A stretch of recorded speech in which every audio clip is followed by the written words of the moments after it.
While you're being cross-examined, you said that you were afraid, you felt pressured when the Deputy President called you, allegedly, and asked you to surrender the bid board. Could you please give us a chronological of events? Because this letter is dated 11th that you sent to them. You allege that the Deputy President called you on 11th. Honorable SC, Rule 23 of the Rules of Procedure. SC Okenyuri, he's gotten the question. He's gotten the question. Thank you, Mr. Speaker. I also wish to ask Dr. Andrew Muller the following. Confirm if the Deputy President did call you. 2, kindly confirm if Shobika Implex Private Limited, whose agent in Kenya is Crystal Kenya Limited, had emerged as one of the winner of the 3.7 billion mosquito tender before the tender. And finally, what was the issue with the bid bond that you said yesterday you were trying to go pick from EACC? Thank you. Senator Kavindu.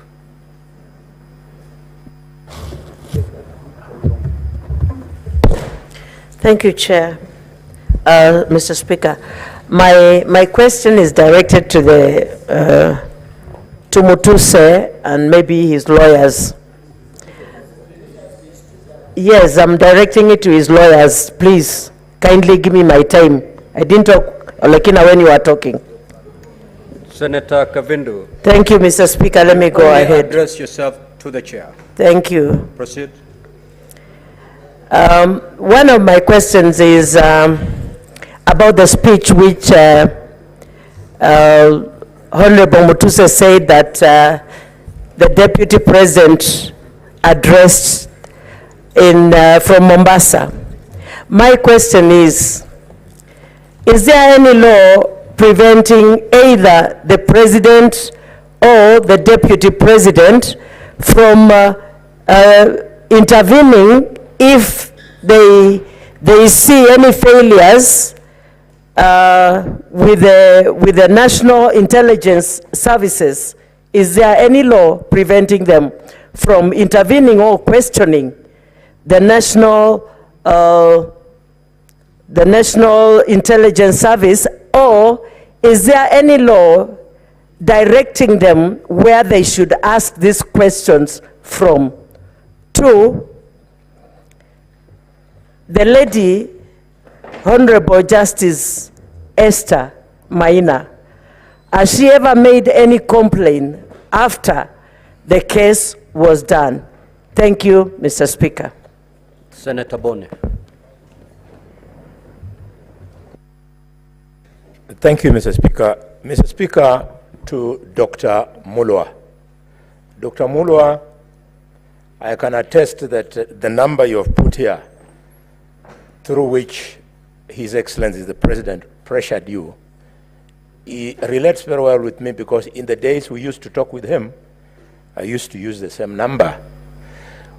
Your evidence is so critical that we would like you to walk us through that conversation between the Deputy President and yourself, during which time he was putting pressure on you. Mr. Speaker, sir, Tom Macharia, Counsel, you are a man of many years of experience,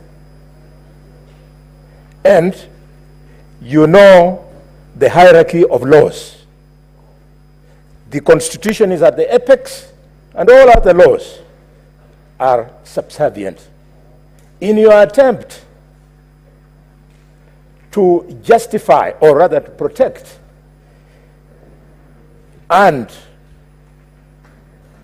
secure the Deputy President from the accusation that he breached the Constitution, Article 27, which prohibits him from discrimination, you have chosen to justify it by using an act of parliament called the Political Parties Act that provides for the agreement.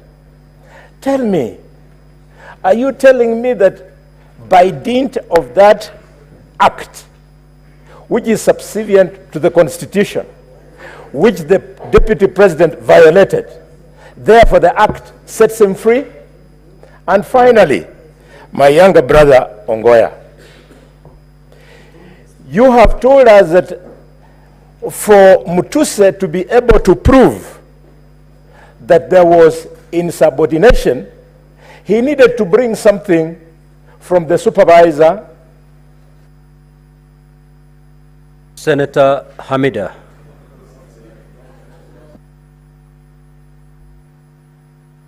Thank you, Mr. Speaker. I remember I am the one who raised this motion, this statement on the mosquito net for investigation. So I am so much aware of this investigation that went on. But Dr. Mulwa, apart from the financial loss that KEMSA incurred, did the alleged interference of the relationship, the alleged interference affect the relationship between the Global Fund and KEMSA? Because I remember, of course, the tender was terminated, which was about 3.7 billion. Global Fund terminated the tender. So was there any a relationship lost between the two? Number two, did the PS Josephine Mburu and CEO Terry Ramadhan lose their jobs due to this tender process, during the tendering process of the mosquito net tender? Number three, did you feel intimidated and coerced to act given the office of the DP? Thank you. Senator Wafula. Asante Mheshimiwa Spika. Daktari Mulwa, madai kwamba ulipata simu kutoka kwa naibu rais kufuatilia jambo linalohusu mwanawe. Wewe kama mtumishi wa umma, unapopata simu kutoka kwa kiongozi wako wa kitaifa akifuata yale yanayohusu mwanawe, unaona ni vema kutekeleza jinsi anavyotaka ama kufuata katiba ili kutetea yeyote aliyeomba nafasi ya kufanya kazi? Asante sana Mheshimiwa Spika. Senator Munyihaji.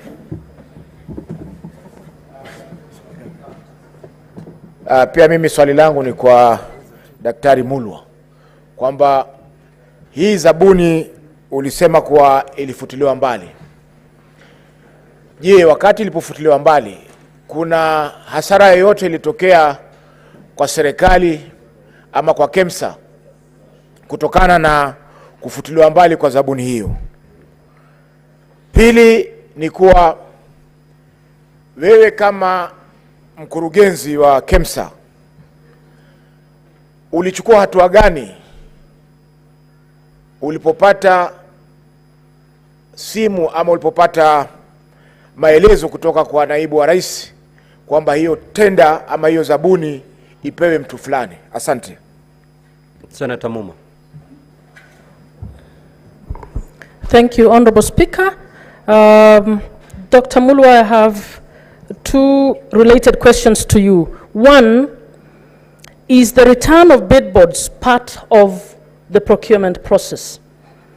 And if it is part of the procurement process, would you say that a call from the Deputy, His Excellency Deputy President on this issue amounts to interfering with the procurement process? Thank you.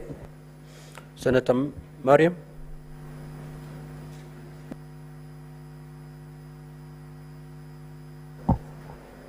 Thank you, Mr. Speaker, for giving me this opportunity. My question is to Dr. Mulwa, that you said DP calls you. Is there, when he calls you, is there any interference with the procurement process?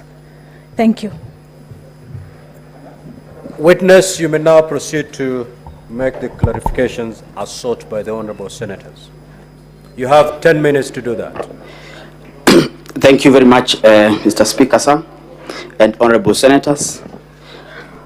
I will try to answer the questions that have been put forth on the matter of the procurement of the long-lasting mosquito nets by the various senators. Mr. Speaker, sir, the Senator for Narok asked me to give a chronology of what happened so that I may be able to bring out the issue of the pressure that I got from His Excellency the Deputy President and alluded to the letters that I have submitted in regard to the tenders. Indeed, Mr. Speaker, sir, on around the end of April, the Global Fund wrote to the Kenya Global Fund Management Office communicating a pre-award review decision to terminate the procurement of the 3.7 billion mosquito net tenders. Mr. Speaker, sir, this was after the procurement had been done earlier on in February by KEMSA, and it's a usual procedure during the procurement under the Global Fund. After the evaluation of the tenders, the evaluation report is shared with the Global Fund to authenticate if full procurement procedures and law have been followed. On review, the Global Fund realized that the tender, which the evaluation committee had recommended to be awarded to one Shobika Impex Limited, had an issue. And Mr. Speaker, I will refer to the bid bond, which I shared in the documents.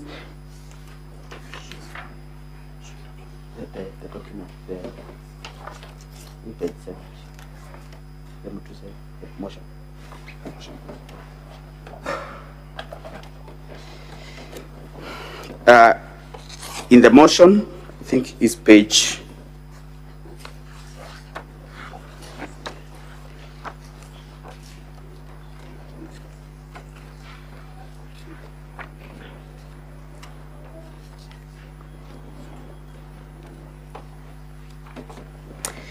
is page 76 out of 85.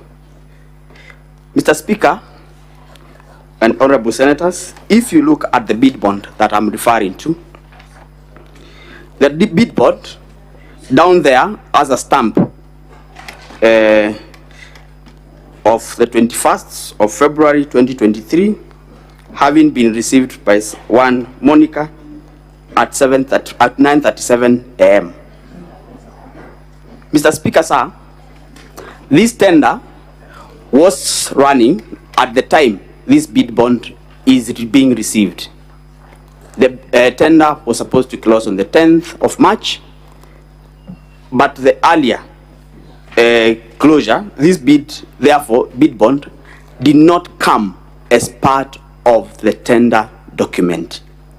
Usually, bid bonds are annexures to the tender document, and therefore, this bid bond came as an ordinary mail. Further, if you look on top of that page, it's written PD, which is Procurement Department, FY&F for your next necessary action, and I can confirm the signature for the CEO who was there before me on the 23rd of February while the tender was opening. In other words, Mr. Speaker, sir, this bid bond already had issues even before the tender closed and was opened, and therefore the bid bond was submitted outside the tender document, which is already an irregularity in the procurement. Mr. Speaker, after the cancellation of these tenders, the Global Fund, this issue became brought an outcry, and as a result, a principal secretary, the CEO, and officials from the Ministry of Health and KEMSA were suspended as a result. The PS was actually dismissed. Mr. Speaker, sir, an investigation was instituted by the Public Procurement Regulatory Authority, the ESCC, both houses of Parliament, both the National Assembly and the Senate, investigation onto the procurement anomalies. Mr. Speaker, one company wrote to us on the around June 12th or thereabout, asking for return of the bid bond. This company was Shobika, and we were able to, we did not have the document because ESCC and other investigating agencies had taken the original documents. And therefore, we wrote back and informed them of the state. And when July came, I think the investigations were happening, officers were recording statements, and that is when I got a call from the Deputy President asking me to surrender the bid bond to Dr. Rigathi Ikino. On the same day, because I called ESCC, I informed them that, and for the record, Honorable Speaker, I had never received a call from anyone above my cabinet secretary. This was the first time I received a call from a sitting deputy president and requesting for documents that were under investigations.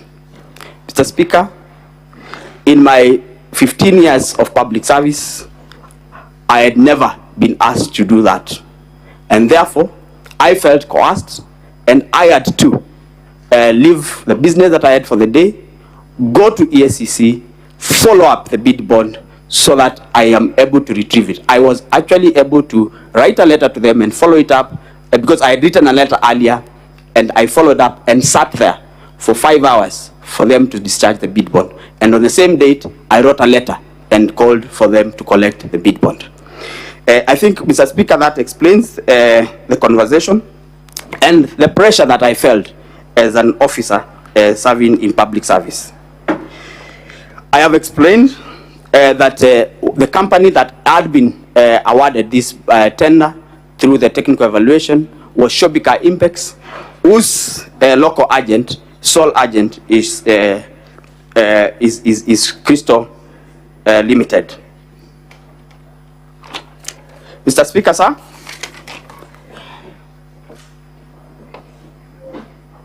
I have walked the Senate through the conversation that I had with the question asked by Honorable Dr. Boni Alwale on what transpired and how I was able to get the bid bond.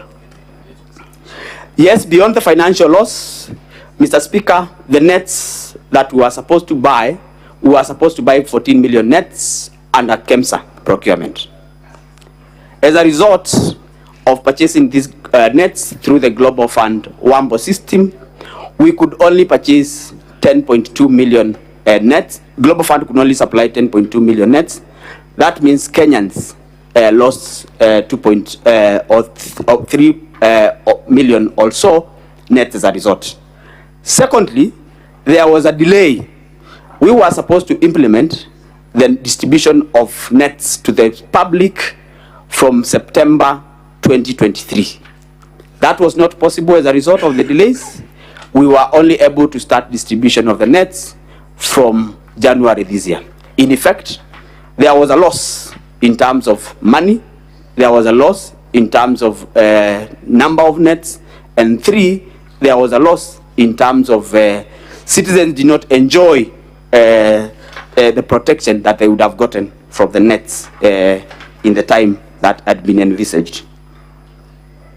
Indeed, I can confirm, and I've already mentioned, that PS Josephine was dismissed, and acting CEO and other officers were also suspended. About following the law, when I got the call, Honorable Speaker and Senators, I was able to, consult the investigating authorities, and through correspondence, I was able to get the documents as per the law, and therefore I did not in any way go out of the law as a result. Is the return of bid bond? Mr. Speaker, I'm told my time is up. Can I wind up? The remaining queries. Thank you, sir.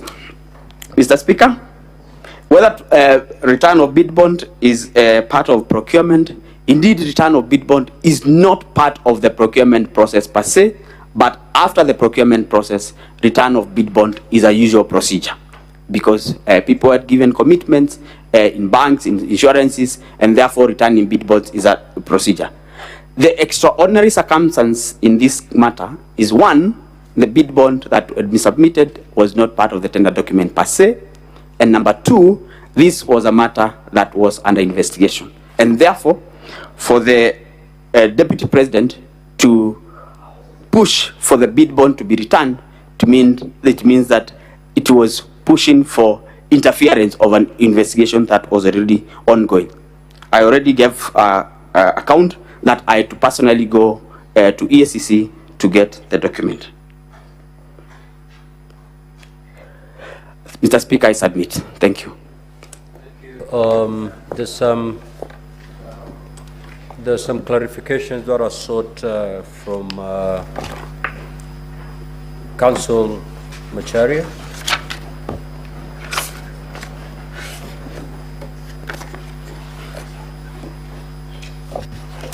Honorable Speaker and honorable members, Honorable Puni Khalwale asked a question from the law.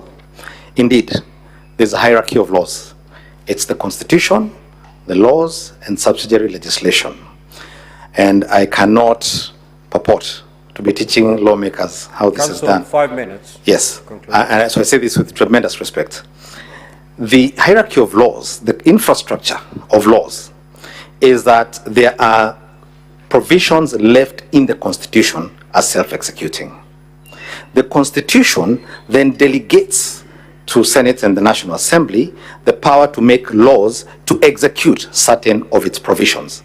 And to that extent, that statute carries constitutional authority because it is made pursuant to a constitutional provision. And that would be the case with the Political Parties Act. At Article 91 and Article 92, the Constitution prescribes what political parties and the regulation of political parties and coalitions must contain and must do. If a statute is unconstitutional, then the High Court, as it has done many times, then strikes down that statute as unconstitutional. The Political Parties Act, as currently framed, and the basis upon which these coalition agreements were drawn and registered, and a government formed on the basis of those agreements, have not been found to be unconstitutional. So we're not saying that any wrong was done. We're in fact saying everything was done in accordance with the Constitution and the law. That's number one. Number two, when His Excellency the Deputy President stands to make his response before you, amongst the things he'll be showing you in great detail with documentation and with videos is the lengths to which not only he, but his ultimate appointing authority, his boss, the President, and the entire government went to ensure that the development was spread across the country. And I think, as I demonstrated a few minutes ago here, the contracts themselves indicated that there would be need for flexibility to ensure that you're within the Constitution. That did not derogate from the requirement by the parties to implement and to obey and to ensure the contracts were implemented. So they were done constitutionally. And then finally, again, I think I keep emphasizing, they talked about government, they didn't talk about tribes, they didn't talk about regions, and they ensured that the constitutional requirements, as I think Senator Ediwiti had asked me, at Article 91 and 232 were complied with. Thank you very much. Counsel for the National Assembly. There is a clarification sought by Senator Kavindu. If you may proceed to clarify, then we close and move to the third witness. Thank you very much, Mr. Speaker. The first question was whether there is any law preventing the Deputy President from intervening when they see any failures in the National Intelligence Service? The answer is that the oath of due execution of the office of the Deputy President, which is in the Constitution, it's part of our Constitution, prohibits the Deputy President from disclosing matters, especially those relating to national security, that are committed to a secrecy. And therefore, it was a violation of his oath of office. It was a violation of the Constitution to discuss matters of that nature at a time in the circumstances prevailing in a press conference broadcast to the whole world. There is a constitutional forum to raise those issues. And indeed, the Deputy President, I want to believe very many other officers, even ordinary citizens, can write to that National Security Council if they have genuine grievances about its operations or its personnel or its capabilities and performance. Mr. Speaker, when that oath of office, which is part of our Constitution, says matters committed to the secrecy of the Deputy President are not to be divulged, it is an acknowledgement by our Constitution that there are certain matters which by their very nature, they are not to be broadcast. The Swahili say, usimwage mtama penye kuku wengi. Some things require discretion, they require you be tempered, and they require you know the forum and the occasion to do it. And therefore, it is no answer. Even if we were to accept, for argument's sake, that all the grievances the Deputy President had are factually correct, it will still be no answer to that charge. The second question was whether Justice Maina has made any complaint after the case was done. We are not aware of any complaint lodged by the Honorable Lady Justice Maina. But that question, Mr. Speaker, also tells you why this is an impeachable offense. Those who know our constitutional theory say judges hold neither sword nor the purse. The reason our Constitution protects judges and puts them in a special place is because, unlike politicians and the executive, they have no way and no forum of dealing with harassment from the political branches of government. But if we are wrong in that, Mr. Speaker, again, why I'm very happy with this question, you imagine, let's accept for argument's sake that indeed Justice Maina could have lodged a complaint, because it's possible she would have walked to a police station, met an OCS there, recorded a complaint and a statement.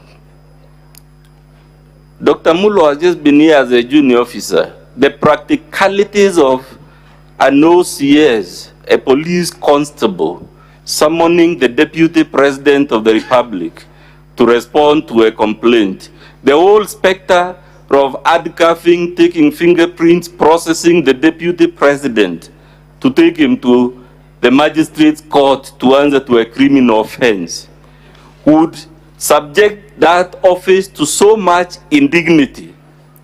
And because the design of our Constitution is that people holding certain offices, in fact, the constitutional text is that they should behave in a manner that brings honor and dignity to the office. It is to save the country the drama, the spectacle of a junior police officer, a junior prosecutor, harassing, arresting, prosecuting a deputy. And because we don't want to subject our democracy to this kind of showbiz, that is why this Senate is vested with the power of impeachment, and that is why our Supreme Court has said several times, as I pointed out yesterday, the test is not whether he is criminally liable or civilly liable, which is the business of the judiciary. I so submit, Mr. Speaker. Now, Counsel for the National Assembly, you may call your third witness.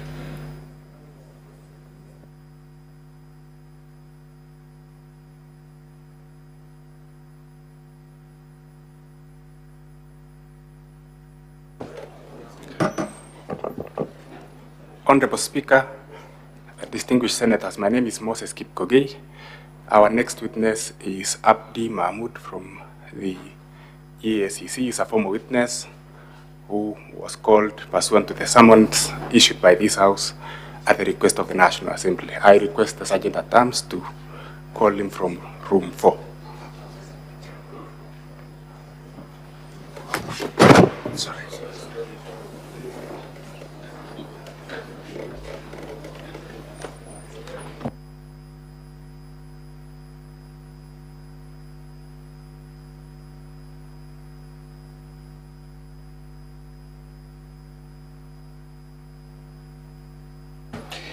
Mr. Speaker, may I just raise a concern?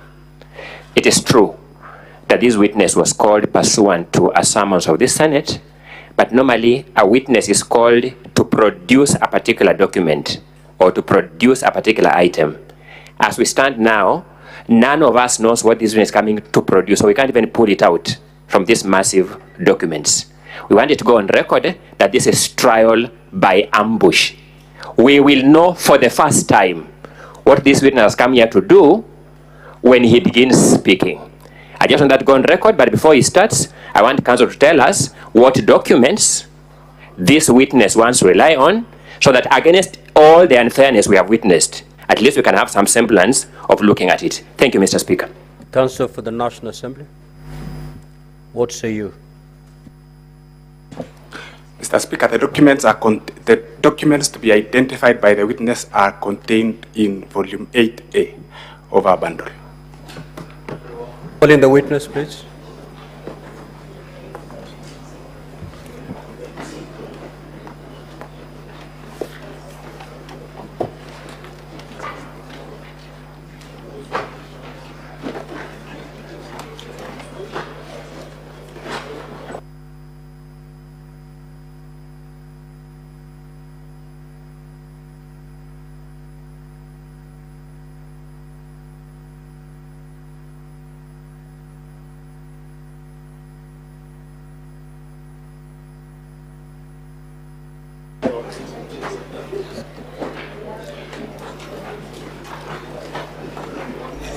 Does he stand here or he stands the other side? Just have the witness on this side. Okay.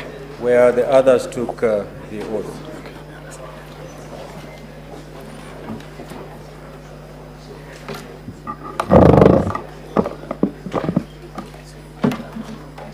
Now, just to remind Counsel for the National Assembly, you have 20 minutes to conclude on your case, and the Counsel for the Deputy President, you still have your 45 minutes intact for purposes of cross-examination.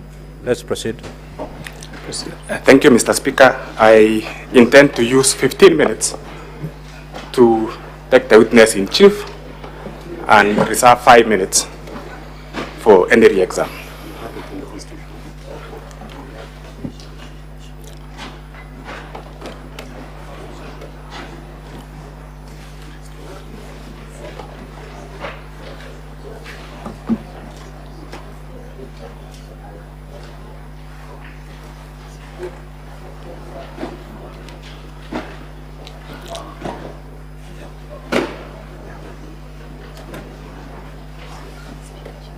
So before the witness takes an oath, Counsel for the Deputy President, you do confirm now that you understand and you know the documents that the witness is going to produce as contained in volume 8A.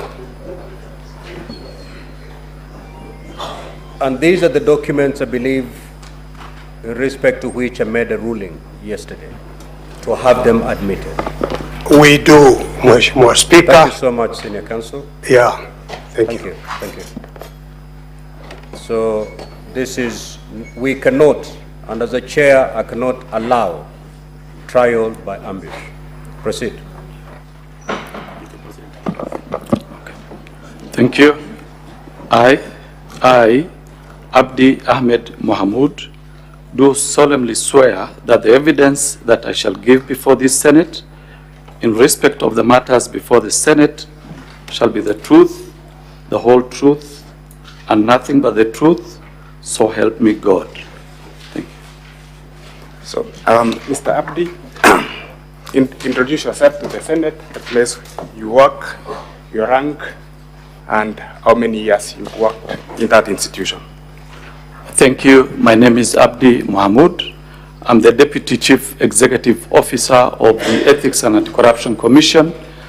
I have worked at the Commission since 2005. I started off as a senior investigator.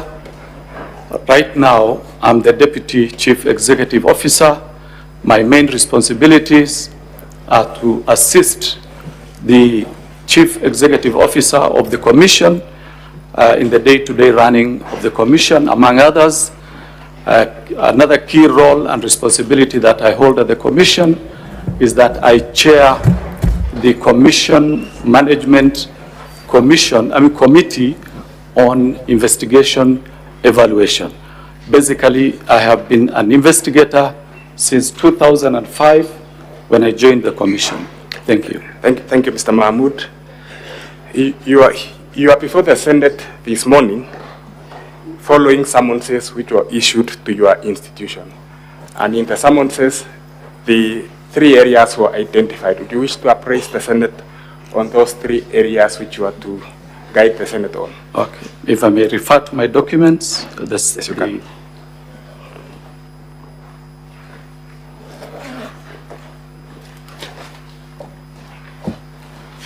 Thank you. So there are 3 areas that I was requested to comment on. The first one is an investigation that the Commission conducted on a procurement on the supply of long-lasting insecticide nets at the Kenya Medical Supplies Agency, KEMSA. The second issue that I was to comment on is the declaration of gifts and donations received by His Excellency Rigathi Gachagua, the Deputy President, during his tenure of the office to date, pursuant to Section 14(5) of the Leadership and Integrity Act. The third issue that I was to comment on is the declaration of conflict of interest made to the Ethics and Anti-Corruption Commission by His Excellency Rigathi Gachagua, the Deputy President of the Republic of Kenya to date. So we'll go to the first question, or the first issue, which you are asked to address yourself to.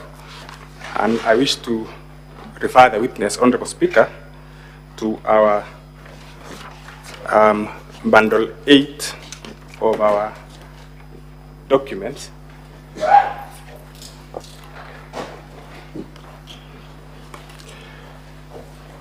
Can you identify the document at page 3 of that document? Yes, I can identify.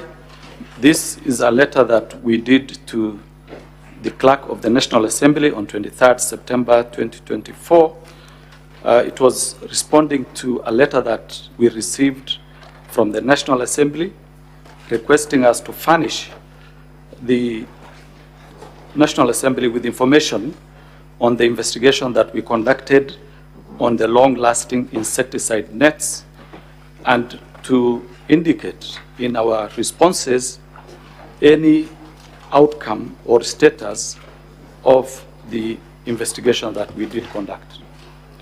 So your letter in that volume relates to procurement of certain items at KEMSA. Am I correct? You are correct. You've appraised the Senate, the National Assembly in that letter.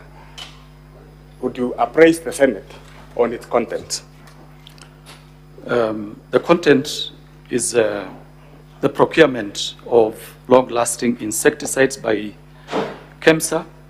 This was in the year 2023, and the Commission, in its functions, either it conducts investigation on its own motion or at the instigation of other parties. For this particular investigation, we did receive a letter from the CS, who was then in charge of the Ministry of Health, indicating that there were certain irregularities in a procurement of insecticide nets by the KEMSA, and the CS then wanted us to conduct investigation and find out whether certain procurement irregularities did take place. And from that, we actually did carry out investigation, and the outcome of the investigation so far is already reflected in the letter that we have provided. And what was the outcome of the investigations, Mr. Mahmood? There were serious procurement challenges that affected that particular tender. The major one was change of specifications to suit a company called Shobika Impex Limited, which was having which had a local agent by the name Crystal Kenya Limited that had the sole responsibility, or rather the sole function, to provide certain mosquitoes that had certain chemicals. So basically what the investigation concluded is that there are two types of chemicals that were used on these particular nets. If I may read one of them, one is called Synergist Piperolene Butoxide, PBO, long-lasting insecticides nets, while the other one is pyrethroid long-lasting insecticide nets. So this company had the sole distribution rights on this particular chemical called PPO, and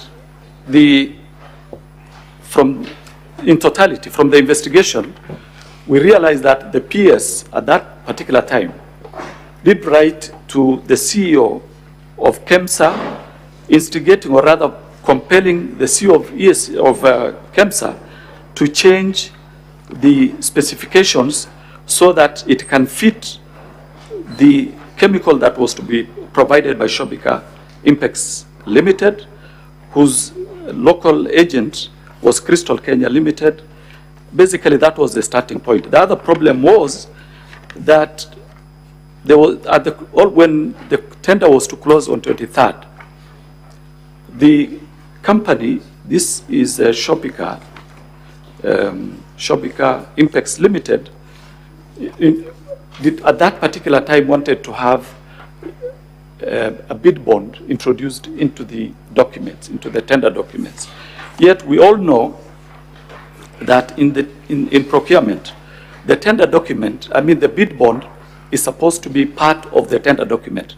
They're supposed to be delivered together. But in this circumstance, the bid bond was delivered by hand to the CEO's office on 23rd, when the tender was supposed to close. So they had to find a way of extending the period of closure up to 10th of the next month of March, so that that particular bid bond, which had issues, can now be factored in, or rather regularized, and so that this company called Shobika could benefit out of that particular extension. Of course, there are many other issues. Like, we also realized that at the end of the, when the tender was discontinued, for example, there is a company called Tianjin Yorkol International Trading Company that was among the bidders that initially bidded for this particular tender.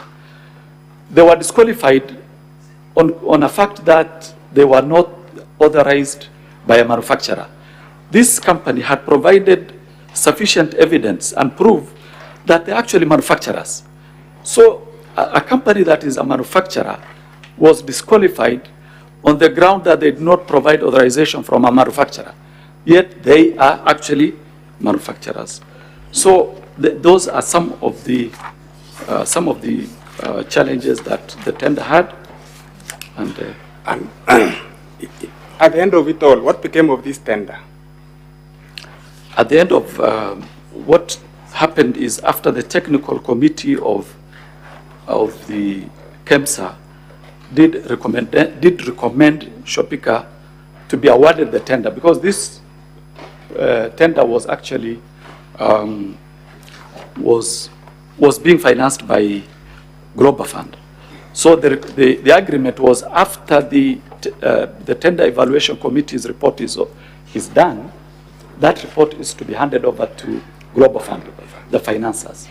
So when that report was surrendered or handed over to the Global Fund realized... You said the evaluation committee of KEMSA yes, made a recommendation that Shopika be awarded.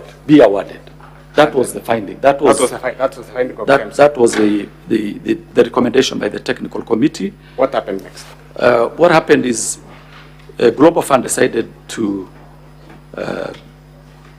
terminate the tender and asked an internal firm, or rather an internal organization called Wombo.org, which is the procuring arm of Global Fund, to do the procurement. And eventually, one of the companies that were actually disqualified because they were not authorized by a manufacturer ended up winning that tender, together with another firm called A to Z Textile Mills Limited. So those were the eventual winners, but that was after the termination of the recommendation by the technical committee of KEMSA. So, just to clarify to the Senate, a company which had been disqualified by KEMSA ended up being the supplier. That is correct. Following the process which was undertaken by Global Fund. That is correct. Okay. What became of the bid bond? Well, when we were investigating this, when the investigation was ongoing, we collected all the bid bonds of the firms that actually bidded, so that not only the bid bonds, but all the documents that related to the tender, so that we could evaluate and record statements. Now, the one that had issues was this one for Shopika. But when the tender was terminated, ordinarily, there would be no need to hold onto tenders or onto documents submitted by the tenderers, and they're usually returned. But for this particular one, because it was a questioned document, the CEO of KEMSA wrote to the ESCC requesting for that document to be handed over. And eventually we did hand over the document to him after recommending disciplinary action against all the officers who were involved in the tendering process, starting with the CEO, the technical committee members, the head of procurement entity. For this particular document, we have a certified copy, which we collected in case there would be need to reopen the investigation, because there could have been other offenses that could, come out of the investigation. Did you hand over the bid bonds for the other companies which had participated in this? They were returned to KEMSA. They were returned to KEMSA. Yeah. Let's go to the second issue, which was identified in your invite, and probably we should start with the third one, which relates to conflict of interest by state officers and public officers. You are a long-serving officer of the Ethics and Anti-Corruption Commission. I suppose you are familiar with conflict of interest in terms of the constitutional, statutory, and regulatory procedures. Would you appraise the Senate on that aspect? Okay, thank you. So conflict of interest is actually addressed under Section 16 of the Leadership and Integrity Act. And it clearly states that a state officer or a public officer shall use the best efforts to avoid being in a situation where personal interests conflict or appear to conflict with the state officers or public officers' official duties. Now, when we talk of personal interest, we look at section 6, which explains or rather indicates that personal interest includes interest of spouse, child, business associates, agents, or any other matter in which the state officer or public officer has a direct or indirect pecuniary interest. Basically, in practice, what happens is we also have the regulation, which is the subsidiary law of that particular act. If we look at the conflict of interest, that particular part 3 of the leadership and integrity regulations clearly specifies how conflict of interest are supposed to be dealt with by public officers. And in summary, how are state officers to deal with questions of conflict? All public institutions are actually required to maintain a conflict of interest registers, which can be inspected by individuals upon application. That is the starting point. If, for example, a public officer or a state officer feels that he is conflicted, he is supposed to declare the conflict in that particular register. And you know, the commission also has a role in that the commission is actually mandated to enforce and implement the Leadership and Integrity Act together with the regulations. Thank you, Mr. Mahmood. And did you say, did I hear you correctly say that conflict of interest extends to children, spouses, and business associates? Did I hear you correctly? That is correct. That is subsection 6, section 16. Let's go to the third issue in view of time, which is in relation to gifts. Okay, gifts. If you look at section 14 of the Leadership and Integrity Act, together with section 5 of the regulations of the same act, it is clearly indicated that gifts received by a public officer is a donation to the state. That is what regulation 5 indicates. If you go down there, you will also see that a state officer or public officer who receives a gift whose value exceeds 20,000 Kenya shillings shall within 48 hours of reporting to the office surrender it to the public entity in which the officer is employed. It also goes further in subsection 4 to indicate that a state officer or a public officer who receives a gift in terms of this regulation shall, irrespective of the monetary value of the gift, declare the gift received to public entity which the public officer represents. Finally, all gifts are supposed to be declared regardless of its monetary value. Yeah, maybe, yes, that is correct. But what I maybe should have mentioned is that public officers and state officers are barred to receive any monetary gift. So here we are dealing with gifts that are not non-monetary. For monetary, it is they are barred, or rather we are barred from receiving any monetary gift. But yeah, so this. And in the same manner, with respect to conflict of interest, we have a register of conflict of interest. Do we have a register of gifts? Yes, we have a register of benefits in each and every public agency where officers who receive gifts are supposed to declare immediately, and we have indicated in 48 hours. And what I would also wish to mention is that what is the role of the Commission in relation to gifts? Okay.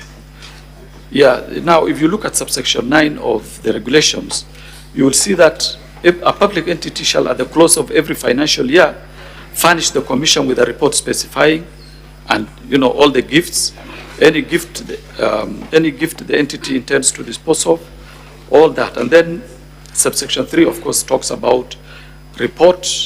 The report under paragraph 1 shall be submitted to the Commission within 30 days after the close of the financial year. So just so that we can close on that, every financial year, the Commission is supposed to receive the registers of gifts from all state entities. That is correct. For your record. Yeah. Have you received the register of gifts from the Office of the Deputy President?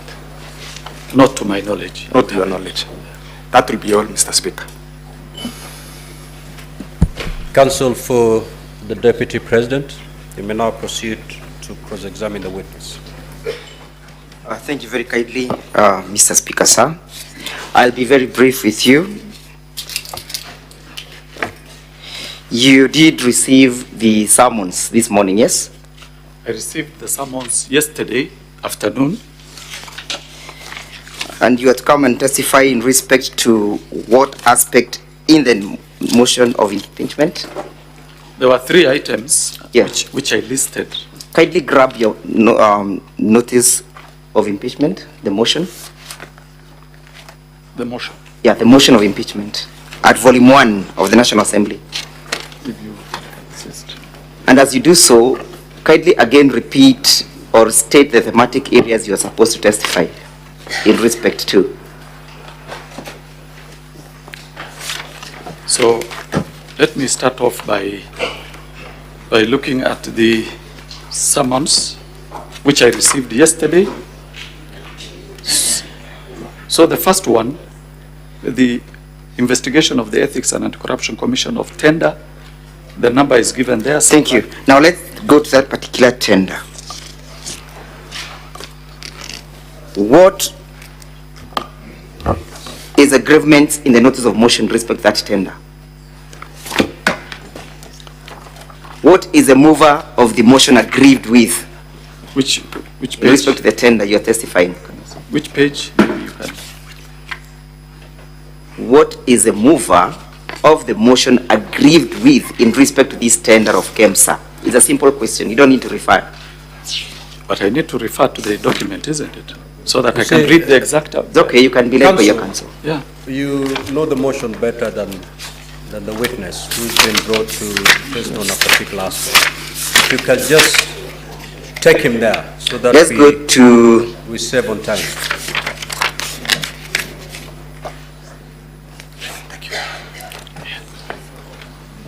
Just tell me the page, I'll be able to... You page 24? Page 24. Yes. Page 24.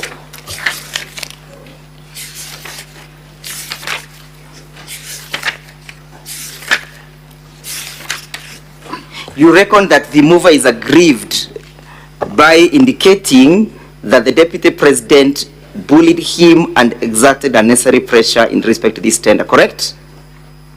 As per the document, yes. That is the position, correct? That is what is captured here, but that is not part of my evidence. That is not part of your evidence. Yeah. Does your evidence relate to the notice of motion, to the notice of impeachment before this assembly? It does, but is there a complaint in the notice of impeachment that relates to conflict of interest that you know of? And so what I would really request you, let us deal with my evidence. Yes, don't take me to the evidence. We are dealing with it. Is there a complaint that relates to conflict of interest in the notice of motion? If yes, kindly point it out for the assembly to note. No, I wouldn't know because I haven't gone through the whole motion. You have not gone through the motion. The whole motion, I haven't. Is there a complaint that relates to gifts and how gifts must be dealt with? I want to. Do you know or you do not know, Mr. Witness? I do not know. You do not know. Yes. Now, in respect to this tender, are you aware that this Senate sat and conducted an independent investigation in that respect? I'm not even aware. Are you aware? I'm only aware of the investigation ESCC conducted. Yeah. So in respect to this motion that is before the assembly, what investigation did you conduct that relates to the gift in this assembly? It was I was requested to talk about... We are talking about the notice of impeachment before the assembly, Mr. Witness. I'm referring to the summons that I was given by this House. And your summons must relate to the proceedings, correct? I'm not the originator of the summons. How would I know how it relates? I will confine myself to the summons. And there are 3 issues I was to address. One of them is gifts. How many companies bidded in that particular process? I think there were about 17. There were about 17. Yes. Did all the bids pass? Pass in terms of award? Yes. Finally, the award was given to 2 companies. Yes. Which companies were they? Let me get the names.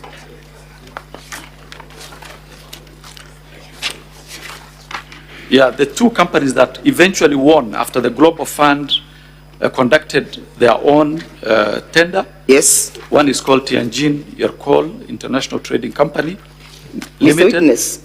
Yes. The other one is A to Z. Do you know what led to the cancellation of the tender? I know. Yes, what led to the cancellation of the tender? It was direct favorism to Shobika.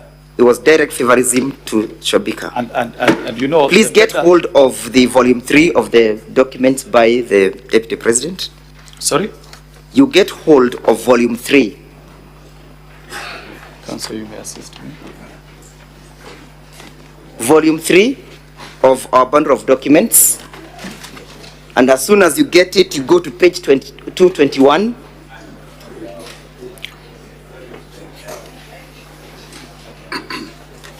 Volume 3, page 221, Mr. Witness. Just a minute. And as soon as you grab it, you go to paragraph 100. Which page? Page 221. 221. Paragraph 100. Volume 3. 221, just 1 minute.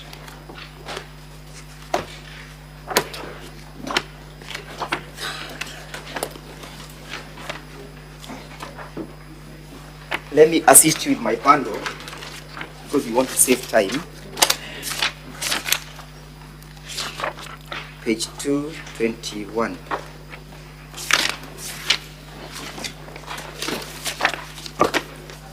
Which Look paragraph? at paragraph 100.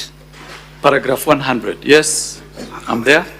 Yes, paragraph 100. I'm there. Yes, can you read what the report indicates? In its report, dated 25th April 2023, Global Fund noted that KEMSA had failed to apply the evaluation criteria consistently to all bidders and that none of the bidders met the minimum requirements. So what is indicated that none of the bidders met the minimum requirement? Yes. Let's go to page 221, 222. Now, 22. At paragraph 106. 222. And again, read it loudly. Notwithstanding KEMSA's reservations, in a letter dated 4th May 2023, the Acting Director of Procurement recommended termination of the process. The CEO approved, and on 5th May 2023, the termination was communicated. What was terminated? The process. The process of bidding, correct? Yes. Why was it terminated? Now, paragraph 100, Mr. Witness, no, paragraph Counsel, 100. Counsel, look. You know, I am cross-examining you. I will only deal with my evidence. I will not deal with the evidence of other institutions. The Senate is an independent institution. The ESCC that we know conducted its own investigation. Please ask me questions related to the investigation. Now, after making your statement, please read the reason why the termination was actuated at paragraph 100. If you want me just to read for the sake of it, but I'm not owning this evidence. I'm only owning the evidence by ESCC. I didn't ask you to own it. Yeah. Witness, the council is asking you to read a certain paragraph. Okay. Just read it. Guided. Yes? Which paragraph? I have asked you to read paragraph 106, correct? Yes. About the terminations, correct? Yes. And I've asked you to state for the assembly the reasons why the terminations is being recommended, correct? Yes. And I've told you that that answer, you'll find it at page 221, paragraph 100, correct? Correct. And that the bidding was terminated because the bids failed to meet the minimal requirements, correct? Correct. And therefore, the cancellation was not as the result of your alleged favorism, correct? That is not my evidence. My evidence is yes, I know. There was clear favorism. Clear favorism. Yeah. Look at paragraph 226. Sorry, page 226. 226. I'm there. Yes. Look at paragraph 136. I'm there. Yeah. Read paragraph 136. In late April 2023, he learned from the Global Fund. Who is this learning from Global Funds? Oh, you just took me there straight. Yeah, look at paragraph 225 so that we can get to know who is learning. 235 or 225? Yeah, 225. 225. That is the evidence by one Dr. Andrew Mulwa, acting CEO KEMSA, correct? Now, 225. 125, if you... 225. Up here. Which paragraph? Up here. Yeah, submissions by Dr. Andrew Mulwa, acting yes. CEO. So what is he saying now at paragraph 136?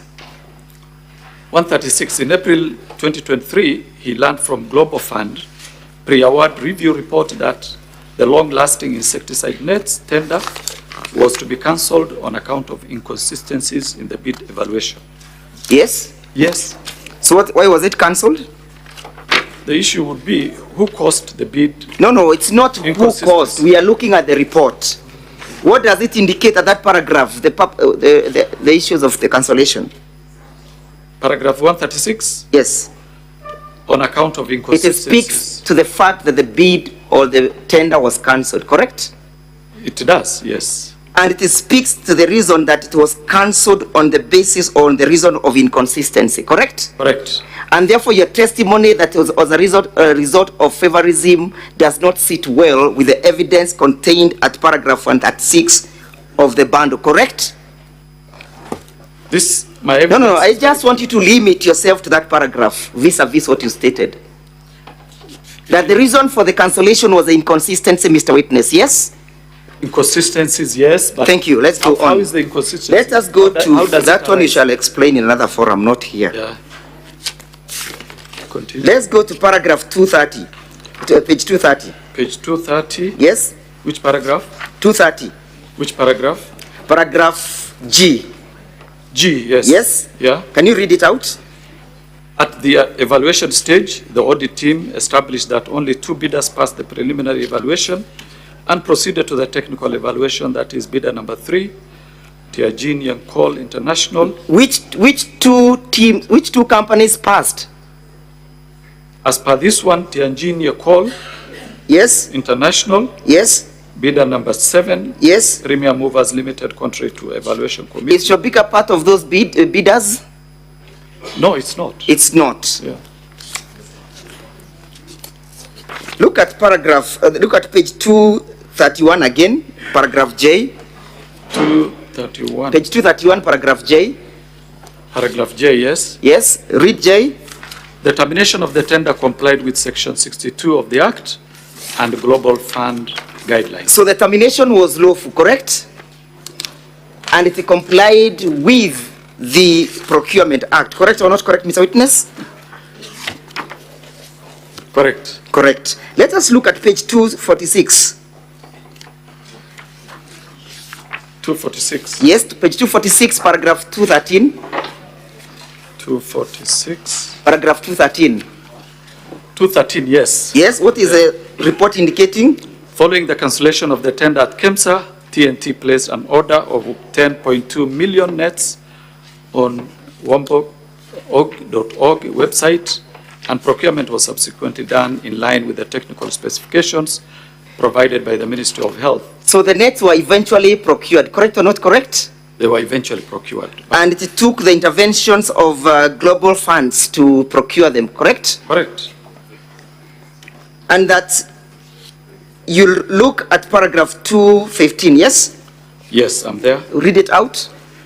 Further, prior to the cancellation of the tender, differences arose between Global Fund team and the immediate former PS, State Department of Public Health, and professional standards with regard to the operations and ongoing at the DNPM Ministry of Health it was noted that these differences... It was noted that these differences may have played a role in the final decision by global funds to terminate the tender processes, correct? Correct. Did that have anything to do with the Deputy President? According to the statement you've just read? It has nothing to do with the Deputy President. Let us now finally answer your issues at page 271. 271. Page. Yes, and read loudly paragraph 24 and 25. 271. Paragraph 24 and 25. The committee, that is 24, the committee observed that following the termination of the tender, while there was no apparent loss of public funds. Just read it loudly. The committee observed that following the termination of the tender, while there was no apparent loss of public funds, there was no apparent loss of? Lost USD 455,589.4, approximately 70 million in procurement fees. The report from the Senate indicates there was no loss of public funds, correct? Let me read this paragraph again so that we are yes, together. Proceed. The committee observed that following the termination of the tender, while there was no apparent loss of public funds, just put a full stop there. Pause. What has the committee observed? You don't want me to finish the yes, sentence? I'll lead you to that other part. Okay. What has the committee observed? No public funds lost. No public funds lost. In your investigations, separate investigations that you conducted, did you arrive at the same conclusion? Did you or did you not? There was no public funds lost. There was no public funds lost. Terminated. Thank you. Yeah. So let us look at paragraph 25. 25, yes. Yes, read it out. The committee observed that the cancellation of the tender appeared to have been influenced by Global Fund's apparent effort to exert significant control over the procurement process from the beginning to the end. Thank you. What occasioned the cancellation? The cancellation of the tender appeared to have been influenced by the Global Fund's apparent effort to exert significant control over the procurement process. Is there any evidence indicating that the Deputy President was involved in that process? No. Was his companies involved? No. Was his family involved? No. Any evidence that you have before this assembly to that respect? The evidence I have. No. Any evidence that any of them were involved? On this report? Or my evidence? This report. On this report, no, but my evidence is. Let us go to the next paragraph, yeah? This concluded that Global Funds teams based in Geneva, Switzerland, making multiple trips to Nairobi, Kenya, at least 3 times during the relevant period, raising concerns about the autonomy and the ability of the local government. Just read it out. That is paragraph 25? Yes, the same paragraph. Okay. The committee observed that cancellation of the tender appeared to have been influenced by Global Fund's apparent effort to exert significant control over the procurement process from the beginning to the end. This included Global Fund team based in Geneva, Switzerland, making multiple trips to Nairobi, Kenya, at least 3 times during the relevant period, raising concerns about the autonomy and the ability of the local government agencies. The autonomy of the organization, correct? Let us look at paragraph 222 again. Sorry, page 222. Page 222, Mr. Witness. 222. And while you get there, you look at paragraph 107. Page 222. Paragraph? 107. Would you kindly read it out? 107. It is further her testimony that, I don't know whose testimony this is. Yeah, that is a testimony of the submissions of Terry Ramathani, immediate CEO. Okay. Yes, you find that at page 219. Yeah, but now I'm interested in paragraph 107. It was further her testimony that the authority had struggled to maintain its autonomy. The authority has struggled to maintain its autonomy, yes. Owing to the undue influence. Owing to undue interference. Interference by the Cabinet Secretary. From the Cabinet Secretary for Health, yes. Post. Who was the Cabinet Secretary for Health at the time in issue? Oh, we can check that one. Yeah, who was? This regime has only had two cabinet secretaries. Let me just confirm from my records here. Because she did a letter to us, so. Council Jiro. The name is just hold on, witness. This is Wafula. Hold on, Mr. Abdi. Yes, sir. Council Jiro. Yes, Mr. Speaker. I thought when you're cross-examining a witness, you cross-examine on the evidence they've given. You totally abandoned his evidence. Those are not the rule of cross-examination, Mr. Speaker, sir. I respectfully beg to differ. The reason why the witness has difficulties. He doesn't have difficulties in the speaker. No, he has. No, I am asking him to read. Okay, I will be guided. Proceed, if that's your line of argument, proceed. Thank you for giving the latitude. Who was the cabinet secretary at the time the bid was being cancelled? She's Nakumicha Wafula.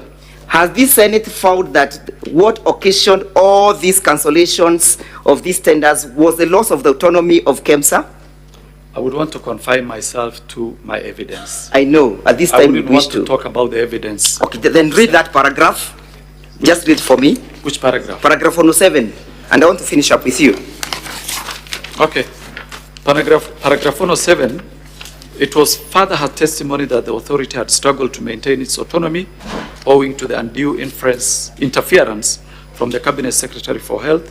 For instance, she stated that on 22nd March 2023, she received a note from the CS asking her to assist a certain Mr. Ken Ogola. She received a note from the CS asking the CEO to assist one Ken Ogola, correct? As per this statement, yes. Have you seen any company associated with the Deputy President being accused of these interferences? No. Let's go to your bundle as I finish up, volume 8A. Any evidence from volume 8A that you've brought that links? What's that? That links the Deputy President's company to the cancellation of the tender? Yes. Look at your paragraph, look at your letter dated 23rd September. Your letter dated 23rd September, and look at the recommendations. Yes. What are you recommending? We are recommending for admin action against the KEMSA officials and the Ministry of Health officials. There is a pending issue. It's okay. I want you to limit yourself to what I am asking in that respect. Yes. You are recommending administrative action to KEMSA officials. Yes. Correct? Correct. But the file is in that particular paragraph, any recommendation for the prosecution of the company in issue? In that particular paragraph? The file is still open. It's okay. As per these recommendations, you brought the documents here. We are dealing with what you have brought, not what you have in the office. Yes. Any recommendation in respect of that company? No. Thank you. Let us go to a letter dated 21st August. Correct? Of my bundles? Of your bundles. By who? The EACC bundles, the one that you're just looking at. Okay. Don't leave volume 8A. You can see the letter dated 21st August, correct? Just a minute, I get the letter. 21st August, yes. Can you see the recommendation at page 7? Yes. What are you recommending? We are recommending for the investigation established that the Chief Executive Officer at KEMSA, Terry Ramadhani, failed to ensure compliance with the procurement processes and the law, contrary to Section 44 of the PPDA Act. That Ramadhani was in breach of the law, correct? Correct. A person who is in breach of the law, what happens to him or her? There are many ways of dealing with that. We can charge. The law sanctions that act, correct? Exactly. Do you know what sanction was given to Terry? I wouldn't know, but Do you know that she is now currently the ambassador to New Delhi? That was not our expectation. We expected administrative action taken against the lady. So, did any person, either the Chief Executive Officer, report to you that he has received any intimidation, harassment, bullying from the office of the Deputy President? No. Yeah? No. Did you receive any complaint? Not to EACC. Did you receive any complaint? No. Thank you. Now, Mr. Witness, finally, where do you place your evidence in these proceedings? In these proceedings, I place my evidence on the conflict of interest bit. Conflict of interest. Which I said personal interest. It's okay that you say it, and I understand the law. Allow me to finish, please. So show me in the notice of motion, I put it to you, that in the notice of motion, there is no charge as against the Deputy President for conflict of interest. Does that surprise you, that there is no such a charge? It doesn't. Thank you. No further questions. Counsel for the National Assembly, you may re-examine the witness. Now, Mr. Witness, only one more question. Between your statement that you have made and the Senate's report, which one do you want us to rely on? Which one? There are only two options. It's either your report or the report by the Senate. Don't give me an explanation. I can stand by my report. So we disregard the report by the Senate, correct? I didn't tell you that. I didn't say that. We disregard the report by the Senate. Is that the content that you have for this House? I can only stand by my evidence, which I can prove in any forum. Has that report by the Senate indicated any investigations on the ground of favorism, conflict of interest, and gifts? No, I haven't gone through the report, so I wouldn't want to comment. Thank you. Are you done? Yes, Mr. Speaker, sir, but you're addressing me. Are you done? Yes, I am done. Take your seat. I'm most obliged.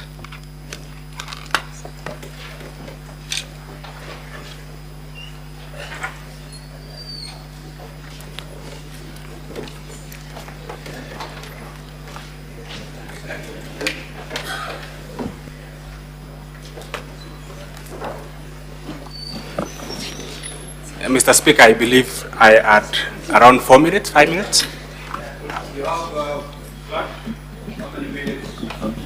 Go to Counsel.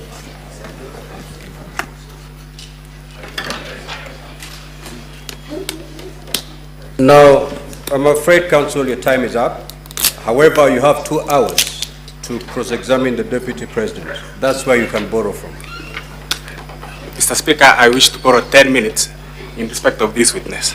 Laura, proceed.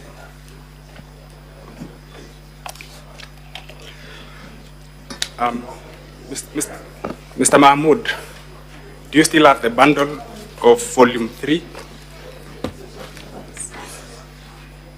Yes. Do you still have volume 3 from the... It's a bigger volume than that. Yeah? It's a bigger volume. Oh.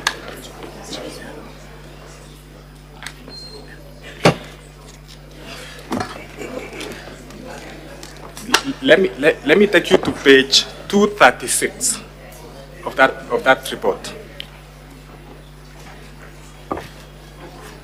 Of that bundle, sorry.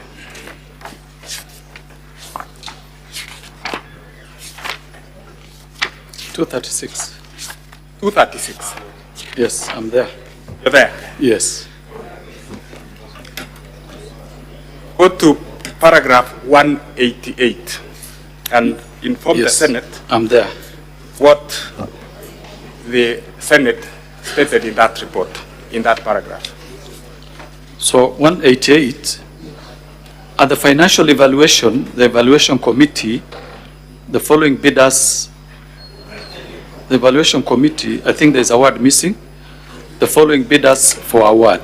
Item 001, that is mosquito nets treated, rectangular polythene. Number 1 is Shobika Impex Private Limited. So bidder number 2, Shobika Impex Private Limited, was recommended for award at a price of USD 9 million. Correct. So there was indeed a recommendation by the evaluation committee for an award to Shobika Impex. Correct. And it is contained in the report of the Senate. Correct. Confirm also that what you've been taken through by my learned friend are the various testimonies of the witnesses who appeared before the Senate. And those testimonies ran from page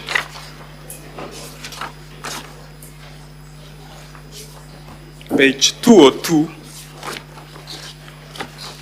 all the way to page 265. Is that correct? 202, yes. That's correct. So what council has done is to give you the various contestations by the witnesses who came before the Senate. Is that correct? Correct. What is important is the recommendations and the observations of the Senate, which is contained in pages 266 to 274. Correct. Is that correct? Correct. And allow me to just highlight 3 of the observations which were taken out by the Senate. Look at page 267.